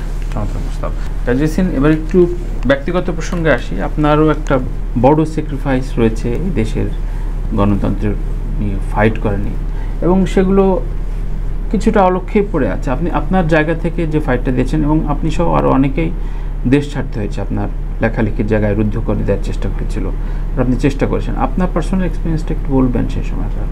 হ্যাঁ, অবশ্যই। আমার পার্সোনাল এক্সপিরিয়েন্স হচ্ছে যে আপনার প্রথমত আমি আমার যে শোটা বন্ধ করা হয় আওয়ামী লীগ ক্ষমতায় আসার পর, শোটার নাম ছিল পয়েন্ট অফ অর্ডার, বাংলা ভিশনের শোটা, যেহেতু মনে থাকতে পারে ইয়াজউদ্দিন আহমেদের ইন্টারভিউ হওয়ার পর শোটা টকটা বোট হয়েছিল। যাই হোক, সো এই শোটা আসলে বন্ধ করার আগে আমাকে থ্রেট দেওয়া হতো, আমাকে থ্রেট দিত ওরা। হ্যাঁ, ডিজিএফআই থেকে আমাকে থ্রেট দিত, বিভিন্ন রকম থ্রেট, আমাকে মেরে ফেলার, আমার পরিবারের সদস্যদের মেরে ফেলার, উঠে আমার তখন একটাই মেয়ে, সো আমার মেয়েকে নিয়ে যাওয়ার, ভয়ানক সব কথা বলতে। এই কথাগুলো না নিয়ে একটা মা হিসেবে ঘুমোতে পারতাম না আমি। দিনের পর দিন আমাকে এরকম থ্রেট দেওয়া হতো, এবং চ্যানেলেও তখন দেওয়া হতো। চ্যানেল থেকে আমাকে বলা হতো যে একটু সরকারের পক্ষেও কথা বলার জন্য। তো সরকারের পক্ষে কথা বলবো, থাকতে হবে তো, আমি তো পক্ষ না নিয়ে আর কিছু নেই। তখন আপনি জানেন যে ভারতের সাথে 100টা চুক্তি করলো, আপনার একটা চুক্তি হলো যেখানে প্রথম যখন আপনার শেখ হাসিনা গেলেন, সো ওই সময় থেকেই শুরু হয়েছে বেসিক্যালি। যখন আমি আসলে চুক্তিগুলোতে আমাদের দেশের কতটুকু লাভ হবে না হবে আমরা যখন কথা বলছিলাম বিভিন্ন অতিথিদের সাথে, সেই সময়টায় শুরু হলো। তো যাই হোক, এবং থ্রেডগুলো এরকম ছিল যে আপনার আমি যখন লাইভে যেতাম, শোটা যেহেতু লাইভ ছিল, লাইভে যেতাম, ঠিক এর আগ মোমেন্টে ফোন করে আমাকে বলতো যে আমার কাছে যে আর্মস আছে এটা তারা জানে, এটা আমি যেন সরানোর চেষ্টা না করি, আজকে রাতে তারা আমার বাসায় আসবে। সো আমার কাছে আর্মস, এবং বলতো আমার বাসায় এটা আছে। তখন একজন সাংবাদিক হিসেবে আমি তো মানে আশঙ্কা করার কারণই থাকে যে তারা হয়তো টার্মস নিয়ে এসে আমার সামনে দিয়ে একটা কিছু করতে চাইছে। এরপর হয়তো আমি অপেক্ষা করছি, এবং এরপর দিন বলতো যে তারা ডিসাইড করেছে, আমাকে অবজার্ভ করছে, যে কোনো দিন তারা আমার বাসায় আসবে। তার মানে হচ্ছে ইউ আর নট সার্টেন যে কবে আসবে। আমি কি হতো জানেন, আমি ঘুমাতাম না, আমি সারা রাত বসে থাকতাম, এবং রাত যখন সবাই ঘুমিয়ে যায়, কোনো গাড়ি তো থাকে না ভোরের দিকে, তাই না? কারণ একটা গাড়ি যদি একটু দূর থেকেও শব্দ পেতাম, আমি ভাবতাম যে এটাই বোধহয় আমার বাসার উদ্দেশ্যে আসছে। এইভাবে আমার দিনের পর দিন, মাসের পর মাস আমার গেছে। তো যাই হোক, একটা পর্যায়ে যখন বাংলা ভিশনকে চাপটা অনেক মাত্রায় দেওয়া শুরু করলো, এবং চ্যানেল ম্যানেজমেন্টের পেলো যে চ্যানেলটা আসলে বন্ধ করে দেওয়ার একটা পায়তারা চলতেছে, তাদের একটা পেমেন্টও দেওয়া ছিল, যে পেমেন্টটা তারা নিচ্ছিল না, এবং একটা আশঙ্কা সেখানে ছিল যে আমার শোটা যেহেতু বন্ধ করা যাচ্ছে না, সো হয়তো চ্যানেলটাই বন্ধ করা হতে পারে। এরকম একটা প্রেক্ষাপটে তারা আমাকে প্রস্তাব করলো চ্যানেলটা সেন্সর, মানে প্রোগ্রামটা যাবে সেন্সার্ড, আই মিন রেকর্ড করবো সেন্সার্ড। আমি বললাম যে আমি সেন্সারশিপের আওতায় প্রোগ্রাম আমি করবো না। সো এর পরেই আপনার প্রোগ্রামটা বন্ধ হয়ে যায় আর কি বাংলাভিশনের। তো এই গেল। এরপর যেটা হয়েছে, বাংলাভিশনের প্রোগ্রাম বন্ধের পরেও আমি চেষ্টা করেছি অনেক জায়গায়, অনেক নতুন নতুন চ্যানেল তখন এসেছে, জায়গায় অনেকে চেয়েছেও শুরুর দিকে যে আমি যেন যুক্ত থাকি তাদের চ্যানেলের সাথে। আমার ডক্টর জাফরুল্লাহর প্রতি আমার অনেক শ্রদ্ধা, আমি জাফরুল্লাহ ভাইয়ের কথা না বলেই পারছি না। কোনো নতুন চ্যানেল আসলে উনি গেলেই উনি আমার কথা বলতেন যে আমাকে যেন নেওয়া হয়। সো সেই প্রেক্ষিতে আমাকে দু একটা চ্যানেল থেকে, আমি নাম উল্লেখ করছি না কারণ তারা আজকে লজ্জা পাবেন, আমার কথা বলা হয়েছিল, এবং আমি যতবার বসেছি চ্যানেলের আপনার ম্যানেজিং ডিরেক্টর বা চেয়ারম্যানদের সাথে, প্রথম মিটিং সাকসেসফুল আমি শুরু করছি, দ্বিতীয় মিটিংয়ের আগে, দ্বিতীয় মিটিং কখনো কখনো এমন হয়েছে দুটো মিটিং করছে, থার্ড মিটিংয়ের আগে আমার কাছে ফোন আসতো, আর্জেন্ট আপনার সাথে কথা বলতে চান। হ্যাঁ, ম্যানেজমেন্ট আমার সাথে আর্জেন্ট কথা বলতে চান। আচ্ছা, আমি গেলাম। তারপর এটা একদম একটা রেগুলার একটা ব্যাপার হয়ে গিয়েছিল, যেখানে যাব one meeting, second meeting, third মিটিংয়ের আগে আমাকে বলা হবে আর্জেন্ট কথা বলতে চান চেয়ারম্যান বা এমডি। কি আপনার সাথে কি ডিজিএফআই এর কোনো সমস্যা আছে? ওরা তো আমাকে ভয়ানক থ্রেট দিচ্ছে। এমনকি যে কারণে তারা কোনো চ্যানেলে কিন্তু শেষ পর্যন্ত পারেনি আমাকে নিয়ে, বা আমি কাজ করতে পারিনি কোনো চ্যানেলেই। এরপর যেটা হলো যে সাইমন রিং আসলেন, যমুনার চ্যানেল যখন শুরু হয় তখন সাইমন রিং এখানে দায়িত্ব নিলেন। যতদূর আমি জানি সাইমন রিং অনেকদিন ছিলেন না এখানে, শুনে অনেকের প্রোগ্রামের সিডি কালেক্ট করে উনি নিজে দেখেছেন, এবং তারপর কোনো এক কারণে ওনারা আমার সাথে কাজ করতে, আমাকে নিয়ে কাজ করতে উনি চেয়েছেন। উনি আমার নাম্বার খুঁজে বের করে নিজে আমাকে ফোন দিয়েছেন যে আমি তোমার অনুষ্ঠান দেখেছি, আমি তোমার প্রোগ্রামের সিডি কালেক্ট করে আমি দেখেছি, আমি চাই যে যমুনায় তুমি আসো, আমাদের ফ্ল্যাগশিপ শোটা তুমি করো। আমি যখন ওর সাথে কথা বলি তখন কিন্তু ফার্স্টেই বলেছে, দেখো একটা শো দাঁড় করানো তো অনেক কঠিন, শোটা শুরু করবো সেটা বন্ধ করে দেবে, আমি খুব খুশি তুমি আমাকে ডেকেছো, কিন্তু শোটা বন্ধ করে দেবে। উনি তো তখন আমাকে বললেন যে তুমি করো, চেয়ারটার প্রতি তুমি রেসপেক্টটা যেভাবে রেখেছো, তুমি তোমার দায়িত্বটা তুমি পালন করো, আমি দেখবো কী করণীয়, কী করা যায়, তোমার জন্য প্রয়োজনে আমি প্রাইম মিনিস্টারের কাছে যাব। সাইমন রিং এক্স্যাক্টলি এই কথাটাই আমাকে বলেছিলেন। আমি যমুনার ফ্ল্যাগশিপ শোটা 24 ঘন্টা শুরু করলাম, এবং পরবর্তীতে আমি শুনলাম যে এইচ.টি. ইমাম পর্যন্ত যমুনা গ্রুপের চেয়ারম্যানের সাথে কথা বলেছিলেন যে তারা একটা অনেক বড় ভুল করে ফেলেছে আমাকে নিয়ে। হ্যাঁ, এবং যমুনা গ্রুপের চেয়ারম্যানকে এবং এমডিকে আমি যতদূর জানি অনেকবারই বলা হয়েছে তাদের আপত্তির জায়গাটা, যে তারা খুশি না আমাকে নিয়ে কাজ করার ব্যাপারে। এবং এর প্রেক্ষিতে যেটা হয়েছে যে আমাকে, যেহেতু আমি বাইরে থেকে শুধু ফ্ল্যাগশিপ শোটা করার জন্যই চুক্তিবদ্ধ ছিলাম, আমাকে প্রোগ্রাম ডিপার্টমেন্ট থেকে বলা হতো যে দেখেন আজকে ওই বিষয় নিয়ে আপনি কথা বলবেন না, আপনি এমন একটা বিষয় নিয়ে কথা বলার জন্য, প্রোগ্রাম করার জন্য বলা হতো যেটা আপনার তখন হয়তো হট টপিক না, আপনি রাজনীতির বিষয়ে আপনি জানেন যে একজন সাংবাদিক হিসেবে সেই দিনের যে ঘটনা সেটা নিয়ে আপনি কথা বলতে চাইবেন, তাই না? শোটাই সেই জন্য ছিল ডিজাইন, সেটা না করে আমাকে ওরকমভাবে কথা বলতে হতো যেটা তারা চাইছেন সেই বিষয় নিয়ে। সো হচ্ছিল। সো একটা পর্যায়ে আমি আপনাকে একটা উদাহরণ দিই, ডক্টর এবং নার্সের মধ্যে একটা সময়ে একটা হচ্ছিল, আপনার এক ধরনের সাংঘর্ষিক একটা সিচুয়েশন তৈরি হয়ে গিয়েছিল।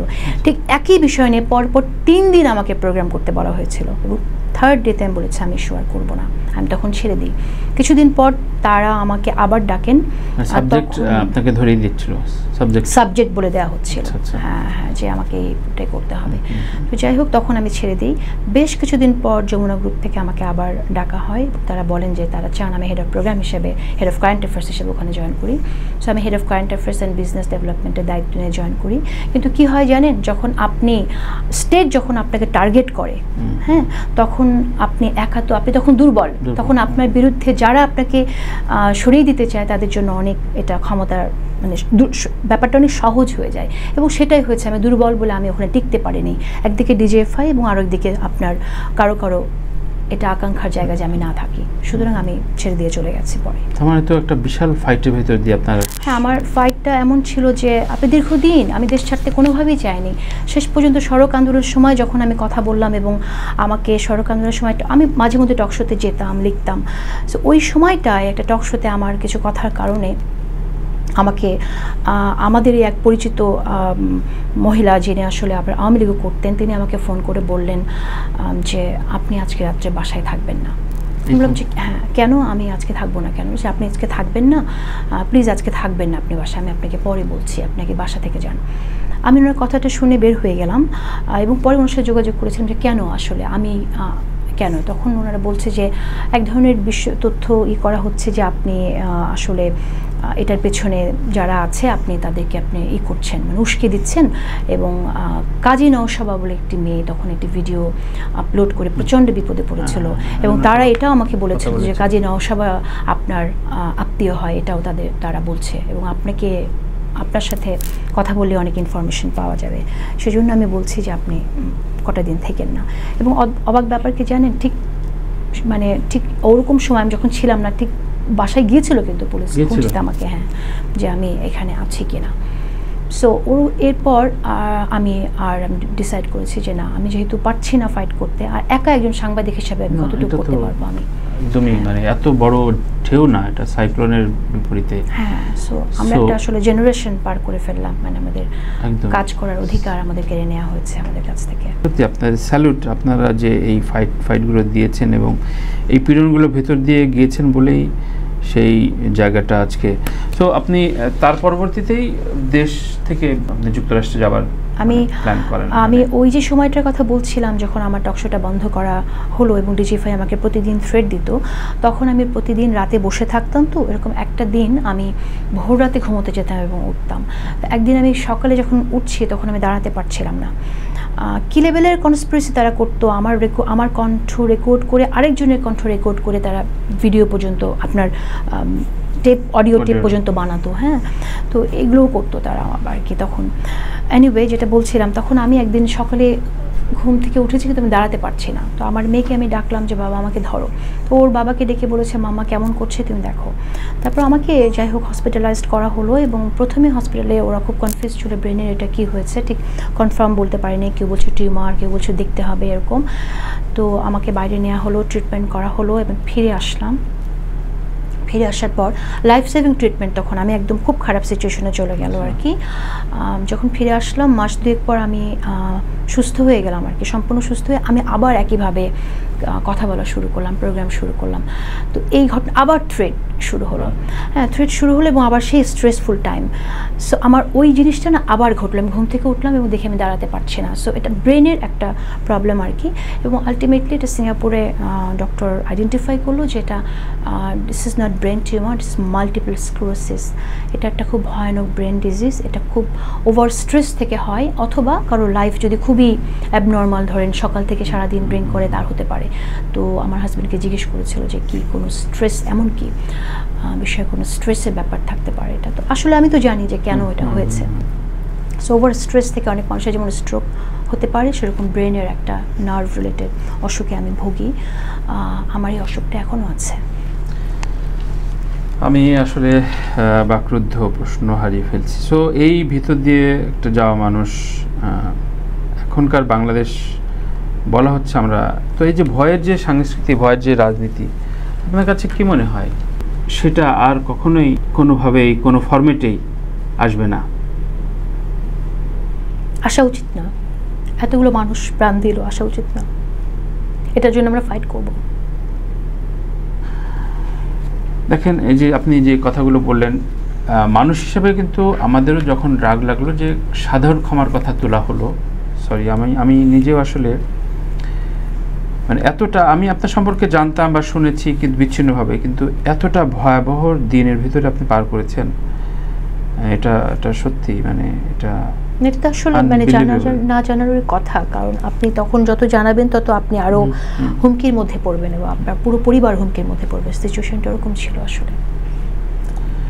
তো যে প্রশ্নটা আমি বারবার বিভিন্ন জায়গায় করতে চাই যে ধরেন 5 তারিখের এই ঘটনাটা যদি ওরা কোনোভাবে একদম ম্যাস কিলিং করে কোনোভাবে থেকে যেত, এর পরবর্তী সময়ে যে পরিমাণ মানুষ প্রতিবাদ জানিয়েছে তাদের অবস্থা যে কি হতো, এটা হচ্ছে ভয়ের বিষয়। এবং এখনও কিন্তু অনেকে খানিক শঙ্কায় ভোগে আবার কোনো ব্যাকডোর দিয়ে কেউ আবার আসবে কিনা। এবং সেজন্য আমি বিভিন্ন জায়গায় বিভিন্ন প্ল্যাটফর্মে আমার ভাই ব্রাদার বড় ভাইদের জিজ্ঞাসা করি আওয়ামী লীগের ভবিষ্যৎটা কি আসলে। সো এখানে হ্যাঁ একটা বিষয় হচ্ছে যে তারা তো বিভিন্নভাবে চেষ্টা করছে এবং অনেক তাদের কাছে আপনি জানেন যে বাংলাদেশ থেকে কি পরিমাণ টাকা পাচার করা হয়েছে এবং সেসব তথ্যও আছে যে সেসব টাকা আসলে কাদের কাছে গেছে। সো ডেফিনেটলি এই অর্থ একটা তারা ব্যয় করে হোক এবং পাশের দেশের সহযোগিতা নিয়ে হোক তারা চেষ্টা করবে যে ধরনের পরিস্থিতির সৃষ্টি করতে। যেমন আপনি সেটার অংশ হিসেবে আমরা দেখলাম যে এখানে কিভাবে এক ধরনের আপনার হিন্দুদের উপর হিন্দু ধর্মাবলম্বীদের উপর আক্রমণ হচ্ছে, এরকম একটা তথ্য সাম্প্রদায়িকতা আর একটা বিষ ছড়িয়ে পড়েছে, ওটা তথ্য তারা ছড়িয়ে দিয়েছে, রাইট। এবং ভারতীয় গণমাধ্যম এটা প্রচার করছে, এখনও করে যাচ্ছে। প্রত্যেকটা আমরা দেখছি, আমি দেখেছি কদিন আগে একটা ইন্টারভিউ দেখলাম যে বাংলাদেশি পলিটিশিয়ানকে এই প্রশ্নের মুখোমুখি হতে হচ্ছে। কিন্তু আসল সত্য তো তাই যে আওয়ামী লীগ যখন ক্ষমতায় ছিল তখনও আপনার হিন্দু ধর্মাবলম্বীদের সম্পত্তি দখল হয়ে গেছে। ইভেন ধরেন পুলিশের আইজিপি যে কিনা আমরা শুনি যে উনি শেখ হাসিনার সাথে ব্রেকফাস্ট করতেন, সেই বেনজিরকেও আমরা দেখেছি যে আপনার গোপালগঞ্জের মতো জায়গায় কত জায়গা উনি হিন্দু ধর্মাবলম্বীদের দখল করেছেন। সো তাদের সময়ই হিন্দুরা সেফ ছিল না। আর এখন যে ঘটনাটা ঘটেছে সেটা হচ্ছে আপনার হিন্দুদের উপর অ্যাটাকের বলে কথা যেটা বলা হচ্ছে, একটা হচ্ছে আপনার কৃত্রিমভাবে অ্যাটাক ঘটানো, তারাই এটা ষড়যন্ত্র করে করছে এবং আপনার অনেকেই আওয়ামী লীগরা এখন হিন্দু সেজে গেছে, এরকম আমরা দেখলাম যে রাস্তায় দাঁড়িয়েছে। এবং আপনি জানেন কৃত্রিমভাবে ঘটনার আপনার যেটা ষড়যন্ত্রের যেটা আপনার চিত্র সেটা আমরা সামনে এসছে, ধরা পড়েছে যে কারা তাদেরকে গাইড করেছে মন্দিরে এই করার জন্য। এবং আমরা বাংলাদেশে এবার প্রথম দেখলাম একটি মাদ্রাসার ছাত্র গিয়ে মন্দির পাহারা দিচ্ছে। এর চেয়ে সুন্দর দৃশ্য আপনি কোথায় পাবেন বলেন? এরকম একটা হারমোনি যে দেশে আছে হিন্দু মুসলিমের মধ্যে, সেখানে তারা সাম্প্রদায়িকতার বিষ ছড়িয়ে দেওয়ার চেষ্টা করছে। এটা তো টিকবে না, এটা কোনোভাবেই এই ষড়যন্ত্র টিকবে না এখানে। এবং এটা আমার বিশ্বাস যে আসলে প্রতিহত করার জন্য যা দরকার, যাদের সচেতন হওয়া দরকার তারা সচেতন আছে। আর একটা জিনিস হচ্ছে আপনি বললেন আওয়ামী লীগ আবার ফিরে আসবে কিনা, ব্যাকডোর দিয়ে আসা শুধু এই সাম্প্রদায়িকতার বিষ ছড়ানো না, কিন্তু আরো অনেকভাবে আপনি আনসার বাহিনী বলেন তাই না, আরো অনেকভাবেই তারা চেষ্টা করছে এবং প্রতি বিপ্লবের অনেকগুলো চেষ্টা তারা করেছে এবং আগামীতেও যে চেষ্টা করবে না এটা ভাবা অবান্তর, বা চেষ্টা করতেই পারে। সো এই প্রতি বিপ্লব করে তারা সফল হবে কিনা এটাই হচ্ছে প্রধান কথা। আমি মনে করি না তারা সফল হবে, কারণ কি জানেন, কারণ সত্যের জয় সবসময় হয়। এবং এবারের যে সত্যটা, নিষ্ঠুর সত্যটা এমনভাবে আপনার এটা সবার সামনে উন্মোচিত, কারণ আপনি তো এটা শোনেননি যে কেউ গণহত্যার সাথে সম্পৃক্ত ছিল, কেউ এখানে গিয়ে কাউকে সহযোগিতা করেছিল, কোলাবোরেটর ছিল। এটা আপনি দিনের আলোর মতো পরিষ্কার যে আপনি খুন করছে। আমরা তো কোনো দিন এরকম কথা কোথাও শুনিনি, তাই না, যে মারি একটা মরে একটা, পাশেরটা নড়ে না, তাই না? তো এটা যে একটা, এটাই ভয়ের কথা, ওপেন ফায়ার, মানে এটা আনবিলিভেবল। এবং প্রাইম মিনিস্টার অফিস থেকে আপনার ডিরেকশন দেয়া হচ্ছে কি কি করা হবে। সো এগুলো তো আসলে এভিডেন্স। এরপর বাংলাদেশে মানুষের আসলে কি মৃত্যুর কথাটা মিলে রাজনৈতিকভাবে আওয়ামী লীগ নিঃশেষ হয়ে গেছে, আমি এটা মনে করি। একটা কথা আমি এখানে বলি, সেটা হচ্ছে যে আমি সেটাই ভাবছিলাম যে আওয়ামী লীগ লেখার কথা ভাবছিলাম আসলে, যে আওয়ামী লীগ কেন বারবার মরে। শেখ মুজিবুর রহমানকে যে মারা হয়েছিল, হত্যা করা হয়েছিল, এটার পেছনে তো কারণ ছিল। বলা হয় যে কতিপয় উচ্ছৃঙ্খল সেনাবাহিনী অফিসার তাকে মেরে ফেলেছে, কিন্তু এর পেছনে তো কারণ ছিল। উনি বাকশাল কায়েম করেছিলেন, উনি গণতন্ত্রকে একদম নাশ করে দিয়েছিলেন, উনি বাক স্বাধীনতা নিয়েছিলেন, সমস্ত সংবাদ মাধ্যম উনি বন্ধ করে দিয়েছিলেন একটি ছাড়া, তাই না? তো সেরকম আপনার মানে তার দলের ছাড়া, বাকশালপন্থী ছাড়া, তো সেরকম একটা সময়ে এইরকম অসন্তোষ যেখানে ছিল, আমার এটা ভাবতে কোনো অসুবিধা হয় না মানুষের, যে ভ্যালিড রিজন সেখানে ছিল, মানুষ যে কাজটা করেছিল। এটা খুবই অনাকাঙ্ক্ষিত কাজ, আমি এটা মনে করি অত্যন্ত ন্যাক্কারজনক কাজ। আমরা কোনো হত্যাকে কোনো দিন হত্যা দিয়ে কোনো সমাধান হতে পারে না, যে কোনো মানুষ হোক। এটা অবশ্যই এটার বিরুদ্ধে আমাদের অবস্থান থাকবে, কিন্তু এই যে ঘটনাটা ঘটেছিল তখন, এই ঘটনাটা ঘটে আপনার শেখ মুজিবুর রহমানকে তখন হত্যা করে আমি তাকে বঙ্গবন্ধু বলি না। বঙ্গবন্ধু যারা বলে তারা আসলে ভুলে যায় যে বাংলাদেশের জন্য যারা লড়াই করেছে তারা সকলেই বঙ্গবন্ধু। সো শেখ মুজিবুর রহমানকে আপনার যারা তখন হত্যা করেছিল, তখন তারা বাংলাদেশের আমাদের সাধারণ জনগণের এই হত্যার মধ্যে তারা ক্ষতি করেছিল। কিভাবে আমি বলি, এই হত্যা করে এক ধরনের একটা সেন্টিমেন্ট তারা জিয়ে রেখেছিল। এই কারণেই যতটুকু আওয়ামী লীগ বেঁচে ছিল এই সেন্টিমেন্টের মধ্যে দিয়েই তারা ফিরে আসতে পেরেছিল। তারপরও কিন্তু দীর্ঘ সময় তাদের লেগেছিল সাধারণ মানুষের মধ্যে আসতে। আরেকটা কথা আমি বলি, এবার যে আপনার আওয়ামী লীগ মৃত্যু হলো, এই আওয়ামী লীগের মৃত্যুটা কিন্তু অন্যরকম। তখনকার যে শেখ মুজিবুর রহমানকে কিলিংয়ের মধ্য দিয়ে আপনার আওয়ামী লীগে চলে যাওয়ার ঘটনাটা ঘটেছিল, এবার তা না। এবার আওয়ামী লীগ নিজেরাই আত্মহত্যা করেছে। আমি মনে করি না যে আওয়ামী লীগ আসলে আগামী 50 বছরে এই দেশে ফিরতে পারবে। আওয়ামী লীগকে অনেকভাবে ফিরে আসতে হবে। আমি জানি যে অনেকেই আওয়ামী লীগকে আপনার বলবে যে আওয়ামী লীগকে রাজনৈতিকভাবে নিষিদ্ধ করা উচিত না। আমিও মনে করি রাজনৈতিকভাবে নিষিদ্ধ করা উচিত না, কিন্তু গণহত্যাকারীদের বিচার করা উচিত। গণহত্যাকারীদের বিচারের মধ্যে দিয়েই এটা আসলে এই দলটা নির্ধারিত হয়ে যাবে যে এই দলটা আসলে থাকবে কিনা। সেখানে সাধারণ একটা প্রশ্ন যাচ্ছে, সামনের যে সময় নির্বাচনটা আসুক, নির্বাচনে তাদের অংশগ্রহণ এবং ভূমিকার জায়গাটা কি হবে? আমি একটা কথা বলতে চাই এখানে, একজন বিচারক যখন বিচার করেন, তখন একজন ব্যক্তি যখন হত্যা করেছেন তার হত্যার বিচারটা হয়। তিনি একদিন কাকে বাঁচিয়েছিলেন তার বিচার হবে, তার শেষ কাজটারই বিচার হবে। কিন্তু সুতরাং যখন আমরা ঐতিহ্যের কথা বলি, তখন আমাদের কাজগুলোকে সবাই দেখতে হবে যে আমরা যে কাজটা তার এখন সে কি, সেটা আমাদের ভাবতে হবে। ঐতিহ্যের কথা চিন্তা করে তারও অনেক দলেরই এরকম ঐতিহ্য, জামাতও বলতে হবে তাদেরও একটা ঐতিহ্য আছে, ঠিক না? তো সেই দল আমাদের জন্য কি করছে, তার কাজের মধ্যে দিয়েই, তার বর্তমান কাজের মধ্যে দিয়েই, তার বর্তমান অবস্থানের মধ্যে দিয়েই বর্তমানকে নির্দেশিত হতে হবে। চমৎকার, অসাধারণ বলেন আপনি সবসময়, এবং আপনার যে জীবন ঘনিষ্ঠ কথাবার্তা সত্যি কি বলবো। আমি দুটো প্রসঙ্গ নিয়ে আজকে শেষ করতে চাই, সেটা হচ্ছে সেনাবাহিনীর ভূমিকা। এর পরবর্তীতে সেনাবাহিনীর ভূমিকা নিয়ে দুই ধরনের প্রশ্ন আছে। একটা, দেশকেও রক্ষা করেছে, আর একটা বিষয় কেউ কেউ প্রশ্ন তোলেন যে সেনাপ্রধান যখন কথা বলেন তখন শুরুতে জামায়াত ইসলামের নামটা আসেন। এটা কোনো অন্যায় না, এটা কোনো প্রশ্ন না, কিন্তু ওই যে তথাকথিত সুশীল সমাজ আবার এটা নিয়ে প্রশ্ন তুলে, আচ্ছা জামাত কেন প্রথমে তুললেন? এটা কয়েকটা কলামও দেখলাম কয়েকজন লিখেছেন। সো এই দুটো বিষয় আপনি জাস্ট একটু আপনার মতো করে ব্যাখ্যা করেন যে উনি কেন জামাতের নামটা প্রথম নিয়ে আসলেন জামাতের। হ্যাঁ, সো জামাত ব্রিগেডটা এবারে অনেক শক্ত কিনা, সামনের নির্বাচনে জামাতের ভূমিকাটা আরো অগ্রগামী হবে কিনা, আমি রাজনীতি হ্যাঁ এরকম একটা চিন্তা তো আসলে অনেকের মাঝে আছে যে সামনে আসলে জামাত কতটুকু শক্তিশালী হবে। এটা প্রসঙ্গে বলার আগে আমি একটু বলতে চাই যে সেনাবাহিনী প্রধানের জামাতের নামটা প্রথমে নেয়ার ব্যাপারটাকে আপনি কীভাবে বলছেন? আমার কাছে মনে হয় না যে এটা জাস্ট উনি স্পন্টেনিয়াস বলেছেন, উনি কিন্তু কোনো লিখিত বক্তৃতা পড়েননি, তাই না? সুতরাং এটা ওনাকে আমার ভুল বোঝা হবে যদি আমরা এটা নিয়ে কোনো করি আর কি। সো সেক্ষেত্রে আমার মনে হয় না এটা কোনো পলিটিক্যাল ডিসিশন বা তার কোনো স্ট্যান্ড থেকে তিনি ওই নামটা প্রথম নিয়েছেন। আর দ্বিতীয় যে বিষয়টা আপনি বলছিলেন যে আগামীতে জামাতের কি অবস্থা হবে এবং কতটুকু পাওয়ারফুল তারা হতে পারে, একটা ইন্টারেস্টিং জিনিস হচ্ছে সাধারণ ক্ষমা যুদ্ধাপরাধীদের ঘোষণা করা হয়েছিল একসময়, শেখ মুজিবুর রহমান করেছিলেন, সেটা অনেক সমালোচিত হয়েছিল। এবার আবার জামাতও সাধারণ ক্ষমা বলেছে, সেটাও খুব সমালোচিত হলো। সো দুটো দলের মধ্যে একটা মিল দেখতে পাই আর কি। হ্যাঁ, সো আলটিমেটলি তাদের মধ্যে মিল কতটুকু সেটা আরও সামনে বোঝা যাবে।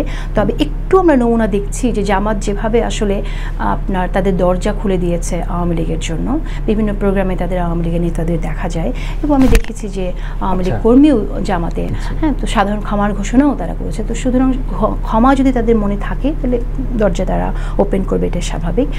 কিন্তু আমার মনে হয় যে এর মধ্য দিয়ে জামাত কি করতে চায় আসলে সেটাও আমরা বুঝতে পারবো। জামাত সেক্ষেত্রে গণহত্যার বিচার যখন আমরা চাইছি তখন তারা তাদের দলের কথা চিন্তা করছে, দল কত ভারী হবে এবং তারা আসলে ক্ষমতায় যাওয়ার জন্য পথ খুঁজছে। সো আমার কাছে মনে হয় না যে এভাবে আওয়ামী লীগকে পুনর্বাসনের মধ্য দিয়ে জামাত ক্ষমতায় যেতে পারবে, কারণ এই কাজগুলো করলে সাধারণ মানুষ এটার জবাব তার ভোটের মধ্যে দিয়ে দেবে, আমি বিশ্বাস করি। Thank you. এবার আসি পাকিস্তান প্রসঙ্গ। পাকিস্তান প্রসঙ্গে দুটো ন্যারেটিভ এখন আলোচিত হচ্ছে, সেটা হচ্ছে পাকিস্তান বন্ধুসুলভ প্রস্তাবনা দিয়েছে, আলোচনা হয়েছে দ্বিপাক্ষিক। পাশাপাশি অনেকেই আলোচনা করছেন যে জাপানে পারমাণবিক বোমা ফেলেও আমেরিকার সাথে এখন সহ অবস্থান চলছে জাপানের। ভিয়েতনাম আমেরিকার সাথে অনেকগুলো ব্যবসায় জড়িত, সবচেয়ে শত্রু ছিল আমেরিকা। এরকম অনেক রকম উদাহরণ রয়েছে যারা যুদ্ধ অবস্থায় রয়েছে, কিন্তু পরবর্তীতে আবার তারা কোলাবরেট করেছে।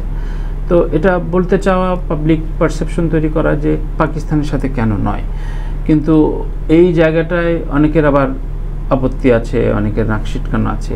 পাকিস্তানের অবস্থান এবং পাকিস্তানের সাথে সম্পর্কের জায়গাটা আপনি কীভাবে দেখছেন?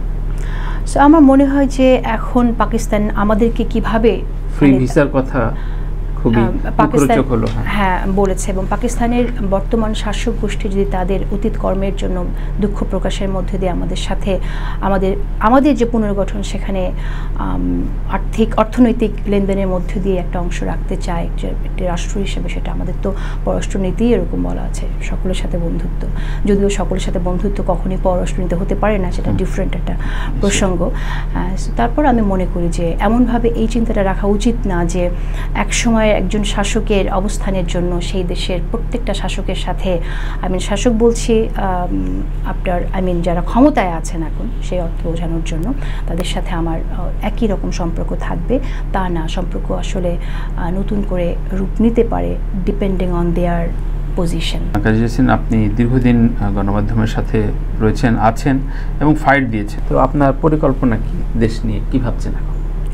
আমি মানুষের জন্য কাজ করতে চাই, আমি কোনো সরকারি দায়িত্ব নিতে চাই না, এটা আপনাকে বললাম স্পষ্ট, একদম স্পষ্ট, একদম। আমি সাংবাদিক, আমি সাধারণ মানুষের জন্য সত্য তুলে ধরার জন্য কাজ করতে চাই, তানভীর, লাউড অ্যান্ড ক্লিয়ার। আপনি বেশ কিছুদিন হলো আপনি খুব চমৎকার কিছু কবিতা লিখছেন, আমরা স্বরচিত কবিতা পাঠ শুনব। তার আগে আমার এই অনুষ্ঠানে মূলত আমি দুটো প্রশ্ন নেই। আমার নাম তানভীর তারেক, আপনি আমাকে দুটো প্রশ্ন করবেন। আপনি অসাধারণ বলেন, প্রশ্ন করেন, ক্ষুরধার উপস্থাপক, আপনি আমাকে দুটো প্রশ্ন করুন। আচ্ছা, প্রথম প্রশ্ন হচ্ছে, এই যে দীর্ঘদিন আপনি এখানে থেকে আপনি চোখের সামনে যখন দেখলেন যে আপনার সামনে মানুষ কিভাবে ভালো মানুষের মুখোশ নিয়ে, শিল্পের মুখোশ নিয়ে আপনার একটা মাফিয়া সরকারকে সহযোগিতা করে যাচ্ছে, একটা সরকার লুটের সাথে জড়িত, গুমের সাথে জড়িত, খুনের সাথে জড়িত, তাদেরকে সহযোগিতা করে গেছে, এই মিথ্যাগুলো যখন আপনি দেখেছেন, আপনার অনুভূতি কি হয়েছে এবং আপনি কি মনে করেছেন যে আপনি একদিন আপনাকে যদি ক্ষমতা দেওয়া হয় আপনি কিভাবে এটাকে ডিল করবেন যেন মানুষ স্বাধীনভাবে কাজ করতে পারে? আমি জানি যে আপনাকেও সেন্সরশিপের মধ্যে থাকতে হয়েছে, নইলে আপনি টিকতে পারতেন না এখানে। সো আপনার ফিলিংটা কি? ফিলিং আসলে এগুলো বলে বোঝানোটা মুশকিল কাজী ইয়াসিন। সেটা হচ্ছে, আমি একটা পর্যায়ে আমি কিন্তু লিখেছিলাম যে আমি আসলে সাংবাদিক হিসেবে নিজেকে পরিচয় দিতে চাই না, এরকম শিরোনামে অনেকগুলো লেখা আছে আমার, আমি আপনাকে লিঙ্ক দিয়ে দেবো। কারণ এই সব জায়গায় যখন আমি দেখেছি ওই যে ভারতীয় ইস্যুগুলো নিয়ে যখন হচ্ছে, তখন আমাকে ডাকলো, আমাকে সহ 5 জন, এবং বিনোদন সাংবাদিক হিসেবে আমি একাই ছিলাম। তখন আমার কাছে মনে হচ্ছিল যে আমরা হয়তো কারো না কারো দাস হয়ে আছি, আমরা হয়তো স্বাধীন নাগরিক না, খুব স্বাভাবিকভাবে। এবং আমার সবচেয়ে বেশি ভয়ঙ্কর লাগলো, প্রত্যেকবার ভারতীয় ভিসা ইস্যুর সময় আমার ফ্যামিলির সবাইকে ভিসা দেওয়া হয় এবং আমাকে দেয় না, আমার পাসপোর্টটা হোল্ড করা হয়। কমপক্ষে ভারতীয় হাইকমিশন, আমি খুব রেকর্ডেড বলছি, আমাকে আমার পাসপোর্ট কমপক্ষে 1 থেকে 1.5 মাস আটকে রাখে প্রত্যেকবার। তো আমি অসহায় হয়ে যায়, অর্থাৎ আমি একবার কানেক্টিং একটা প্রোগ্রামও মিস করেছি, যে আমি হয়তো দিয়ে দেবে প্রোগ্রাম, সুতরাং 1.5 মাস আটকে রাখছে আমার, এবং দেয় না, ইস্যু করতে হয়। আমি আমার কূটনীতিক রিপোর্টারকে বলি, চিঠি পাঠাই, ঠিক আছে, এরপর আমার যেতে হয়, যে তারা চা সিঙ্গাড়া খাওয়ায়, গল্প করে, মকারি করে, এমনি খুব ভদ্র ব্যবহার করে, কি করছেন জানো, আমি বলি যে আমার ওখানে আত্মীয় স্বজন আছে, যে আমার ওরা গিয়েছে। তারপর তারও 8-10 দিন এই হেনস্থাগুলো আমার কাছে মনে হয় যে এটা তো কোনো কারণ নাই, আমি কোনো অফেন্স করি না। অফেন্স বলতে আমি আমার লেখালেখিতে, আবরার ইস্যুতে আমার 5টি লেখা আছে, আমার 2টো লেখা ডিলিট করতে হয়েছে, আমাদের আইসিটি অ্যাক্টের যিনি দেখেন সেখানে আমার যেতে হয়েছে, এবং আমার 2 দিন আমার পেজ হ্যাক ছিল, পরবর্তীতে ডিলিট করে সেই 2টি তার সামনে, চোখের সামনে আমার লেখাটি ডিলিট করতে হয়েছে। তো এইসব বিষয়গুলো ধরেন, তখন আমি আরও প্রতিবাদী হলে কি হতে পারতো, আমার সংসার আছে, তখন আমার হয়তো কলাপস হয়ে যেতে হতো। এমন না যে আমার প্রতিষ্ঠান খুব হেল্প করতো, তা কিন্তু না, প্রতিষ্ঠানও হয়তো বলতো যে ঠিক আছে, একটু বাইরে যাও, তুমি যেহেতু এত বিপ্লবী সাহসী। তো এই জায়গাগুলো আমার কাছে খুবই অসহায় লেগেছে। আরও ক্রাইসিসের বিষয় হচ্ছে, আমি গণজাগরণ মঞ্চকে কখনো বিশ্বাস করিনি। তো আমার কাছে মনে হয়েছে এটা ইটস এ ড্রামা, তখনই মনে হয়েছে। তো সেই থেকে আমাকে একটা বড় ধরনের টার্গেট ছিল, কারণ এটা প্রমাণিত সত্য। আপনি জানেন মোহাম্মদ হোসেন জেমি ক্ষমা চেয়েছিলেন, এবং সেটা মঞ্চের ভেতরে খুব ওই দিনের বড় একটা ইস্যু ছিল। যে কারণ কি, দিগন্ত টেলিভিশন তিনি একটা শো করতেন, উনি একটা চলচ্চিত্র নিয়ে শো করতেন, আমি একটা কালচারাল পার্ট নিয়ে একটা শো করতাম। তো জেমি একদিন গেলেন, যে ওই দিন টোটাল ক্যামেরা সব জেমির উপর ফোকাস। কেন? উনি জাতির কাছে ক্ষমা চাইছেন, এবং তিনি অনেক বড় অন্যায় করে ফেলেছেন গণজাগরণ মঞ্চে, সেদিন সে হিরো। তো আমার কাছে দেখে মনে হলো যে একটা মানুষ কি পরিমাণ আসলে নিজেকে, মানে এটা একটা বিকৃতি মনে হলো, যে এটা একটা ভণ্ডামি ছাড়া তো কিছু হতে পারে না। জেমি ভাই আমার কিন্তু খুব ক্লোজ, এরপরেও কথা হয়েছে। আমি বলেছি, জেমি ভাই এটা করতে কেন গেলেন? আপনার তো দরকার ছিল না, জেলে পড়তো না তো। তো যাই হোক, গিয়েছে। এর ঠিক দুদিন পরে মোহন খান, আজকে নাই, মোহন খান সহ একদল ছাত্র, মানে মঞ্চের নেতা আসলেন, আমার সবাই পরিচিত, আমার অফিসের নিচে মাইক্রোসহ, যে আজকে হচ্ছে আমার পর্ব, আমি যাই ক্ষমা চাবো। তা আমি বললাম যে আমি কেন যাবো, কেন দিগন্তে প্রোগ্রাম করছো না? তো এটা আমি তো অন্যায় করিনি, আমার এখানে সবাই এসছে। তো আমার কাছে মনে হলো যে এই রাষ্ট্র আসলে যে যেভাবে নাচাবে ওইভাবে নাচতে না বললে ওরা মাইন্ড করে।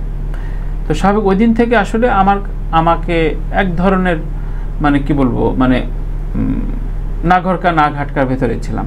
লাস্ট আমি ফিল করলাম যখন আমার কিন্তু ফিল্মে কাজ করি আমি প্রায় 10 থেকে 12 বছর, এবং এ পর্যন্ত 12টা ফিল্মে কাজ করেছি। মনোনয়ন যখন নমিনেশন দিই নানাভাবে হয়ে যায়। আমার লাস্ট যেটাতে আমি পেয়েছি সেটাতে আমার একমাত্র দেশে গান আমার ছিল।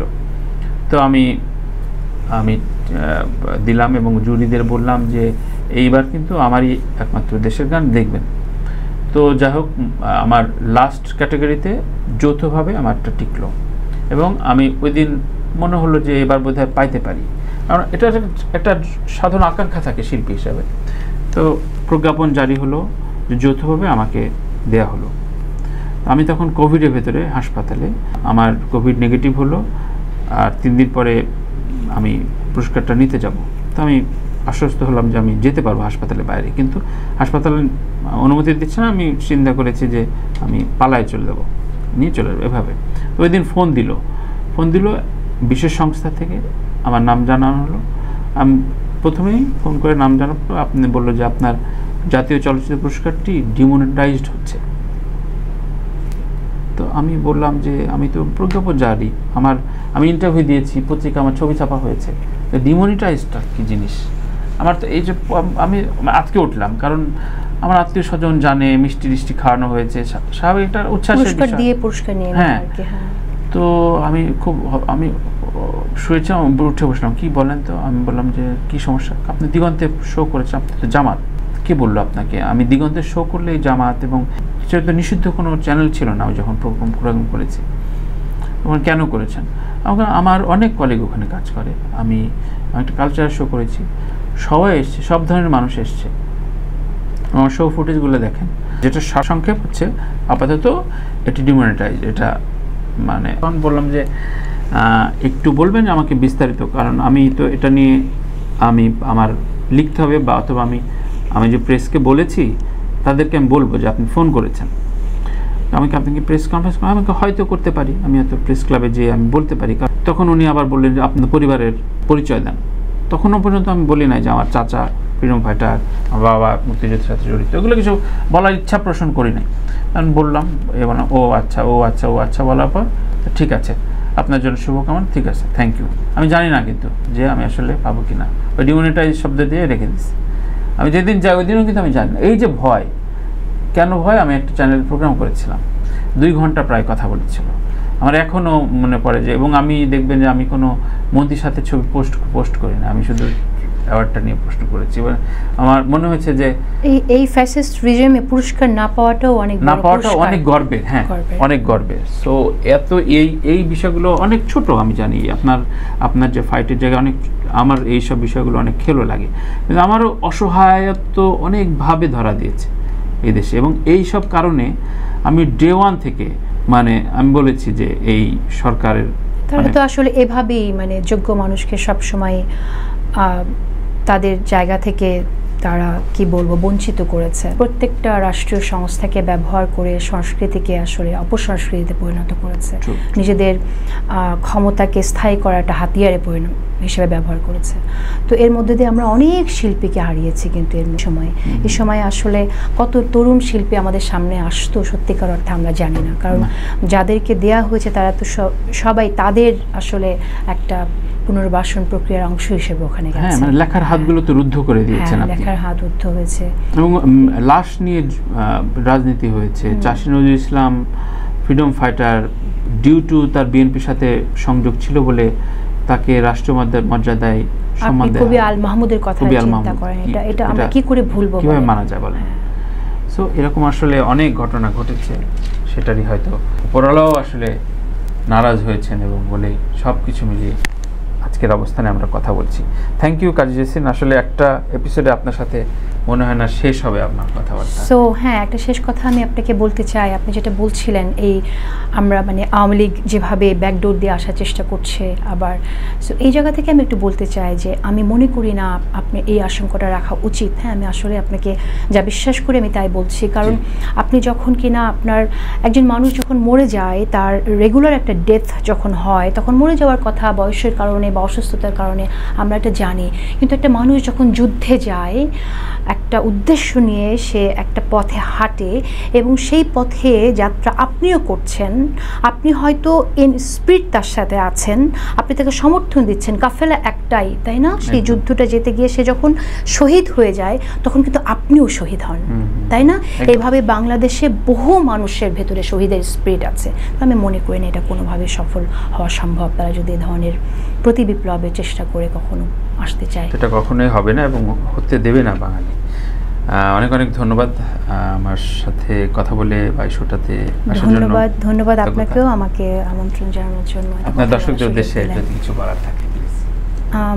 দর্শকদেরকে ধন্যবাদ জানাচ্ছি আমাদের কথা, এত দীর্ঘ কথা এতক্ষণ ধরে শোনার জন্য। দেখা হবে আগামীতে, এই আশাবাদ রাখি এবং আশাবাদ রাখি যে আমরা সত্যের পক্ষে থাকতে পারবো, আমাদের দায়িত্ব আমরা পালন করে যেতে পারবো। ধন্যবাদ। থ্যাংক ইউ কবি কাজী জেসিন। আমরা একটা কবিতা শুনতে শুনতে বিদায় নেব, তার আগে আমি দর্শকদের কাছ থেকে বিদায় নিই। প্রিয় দর্শক, কথা হলো আসলে অনেক বিষয় নিয়ে। আমরা মুক্ত বাকের বাংলাদেশে আপনারা জানেন যে কোলাহল থেকে শুরু করে আমাদের প্ল্যাটফর্মে যতগুলো প্রোগ্রাম যায় তাতে আমরা রাজনীতি এবং সমকালীন যে সাংস্কৃতিক বিপ্লব সেগুলো নিয়ে কথা তুলে ধরছি। এই অবস্থা আমরা জারি রাখবো বাংলাদেশে। বাংলাদেশকে মুক্ত স্বাধীনভাবে মতামত প্রকাশের জায়গাটাই আমরাই রাখতে চাই। সেই জায়গাটার দায়িত্ব আপনাদেরও। সবাই সবার জায়গায় দায়িত্বশীল থাকি। আমরা আজকে অনুষ্ঠানটি শেষ করব কবি কাজী জেসিনের স্বরচিত কবিতা পাঠ দিয়ে। আমি এই কবিতাটা লিখেছি বঙ্গীয় সাহিত্য সভার আয়োজনে, একটা কবিতা পাঠের কথা ছিল কবিদের জন্য। সো ওই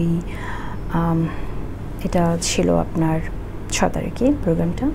সো আমাদের শহীদ মার্চ যখন হলো তারপর দিন কবিতাটা লিখেছিলাম। মাদারল্যান্ড ওর ডেথ। সুন্দর কবিতা লিখব একটি, কতবার বসছি তাই আমার কলম থেমে যায়, লুটে পড়ে আবু সাঈদের মতো। আমি কতবার চাইছি লিখতে কবিতা একখানা ভালো কাব্যকুঞ্জন্ময়, তথাপি আমার কলম থেমে যায়, যেন বা সাঁজোয়া জান থেকে ফেলে দেয়া আধা মৃত্যু ইয়েমেন মাটিতে গোঙায় কলম আমার। মৃত্যুর ঠিক আগে মুগ্ধর শুকিয়ে যাওয়া গলা, মৃতের শেষ নিঃশ্বাস, নিথর কলম আমার ছটফট বারবার লুটিয়ে পড়ে লাশ যেন। এখনও দৃশ্যপট পরিষ্কার, চোখের সামনে গড়ে ওঠে নতুন বাংলাদেশ, প্রত্যয়ের গ্রাফিতিতে ভরা প্রাচীর, মাদারল্যান্ড ওর ডেথ। তবু কলম কেন নিথর? আধমরা গুলিবিদ্ধ পুড়ে যাওয়া কিশোর যেন আমি, পুড়ে যাচ্ছি, কবিতা আর হচ্ছে না আমার ভেতরে নড়ে উঠছে মুগ্ধ, আমার ভেতরে বলছে কথা আবু সাঈদ, রাজীব, শত শত শহীদ ভাইয়েরা আমার, ঠিক মৃত্যুর মুহূর্তগুলো বলে যাচ্ছে ওরা। গুলিবিদ্ধ হওয়ার গল্প ঠিক কেমন লেগেছিল তখন, কিভাবে চিকিৎসা না দিয়ে ওদের ফেলে রাখা হয়েছিল, ফিরিয়ে দেওয়া হয়েছিল হাসপাতাল থেকে, কিভাবে আগুনে পুড়ছিল ওদের প্রাণ। স্লোগানে উত্তাল শহীদি মিছিল আমার বুকের ভেতরে, শহীদেরা এখনও বলছে মাদারল্যান্ড ওর ডেথ। রক্ত মোছা বাংলাদেশে শহীদেরা ঘুরছে, একটুও মরেনি তারা। আর যে ট্রাক পুড়িয়ে ফেলা হলো, সে আগুন ছড়িয়ে পড়ছে বাংলাদেশের বুকে। এত উত্তাপে কি করে হয় কবিতা বলো দেখি? তাই আমি লিখি শেষ চিঠি বিশালের মতো, আমি ধলা, মাকে না বলে যুদ্ধে যাওয়া বেপরা শহীদ। আমার ভেতরে শব্দ নেই আর কোনো, আয়না ঘরে 10 বছর আটকে থাকা নিরীহ, ছটফট করি, করতেই থাকি, বহু কথা বলে ফেলি, কিছুতেই হয় না আমার একটি কবিতা। ছাদের কার্নিশে ঝুলে থাকা গুলিবিদ্ধ বালক ঝুলে থাকে মাথার ভেতরে আমার। কবিতা আর হয় না। কবিতার বদলে আমি জীবন্ত শহীদের হাত ধরে দাঁড়িয়ে থাকি আর বলি মাদারল্যান্ড ওর ডেথ।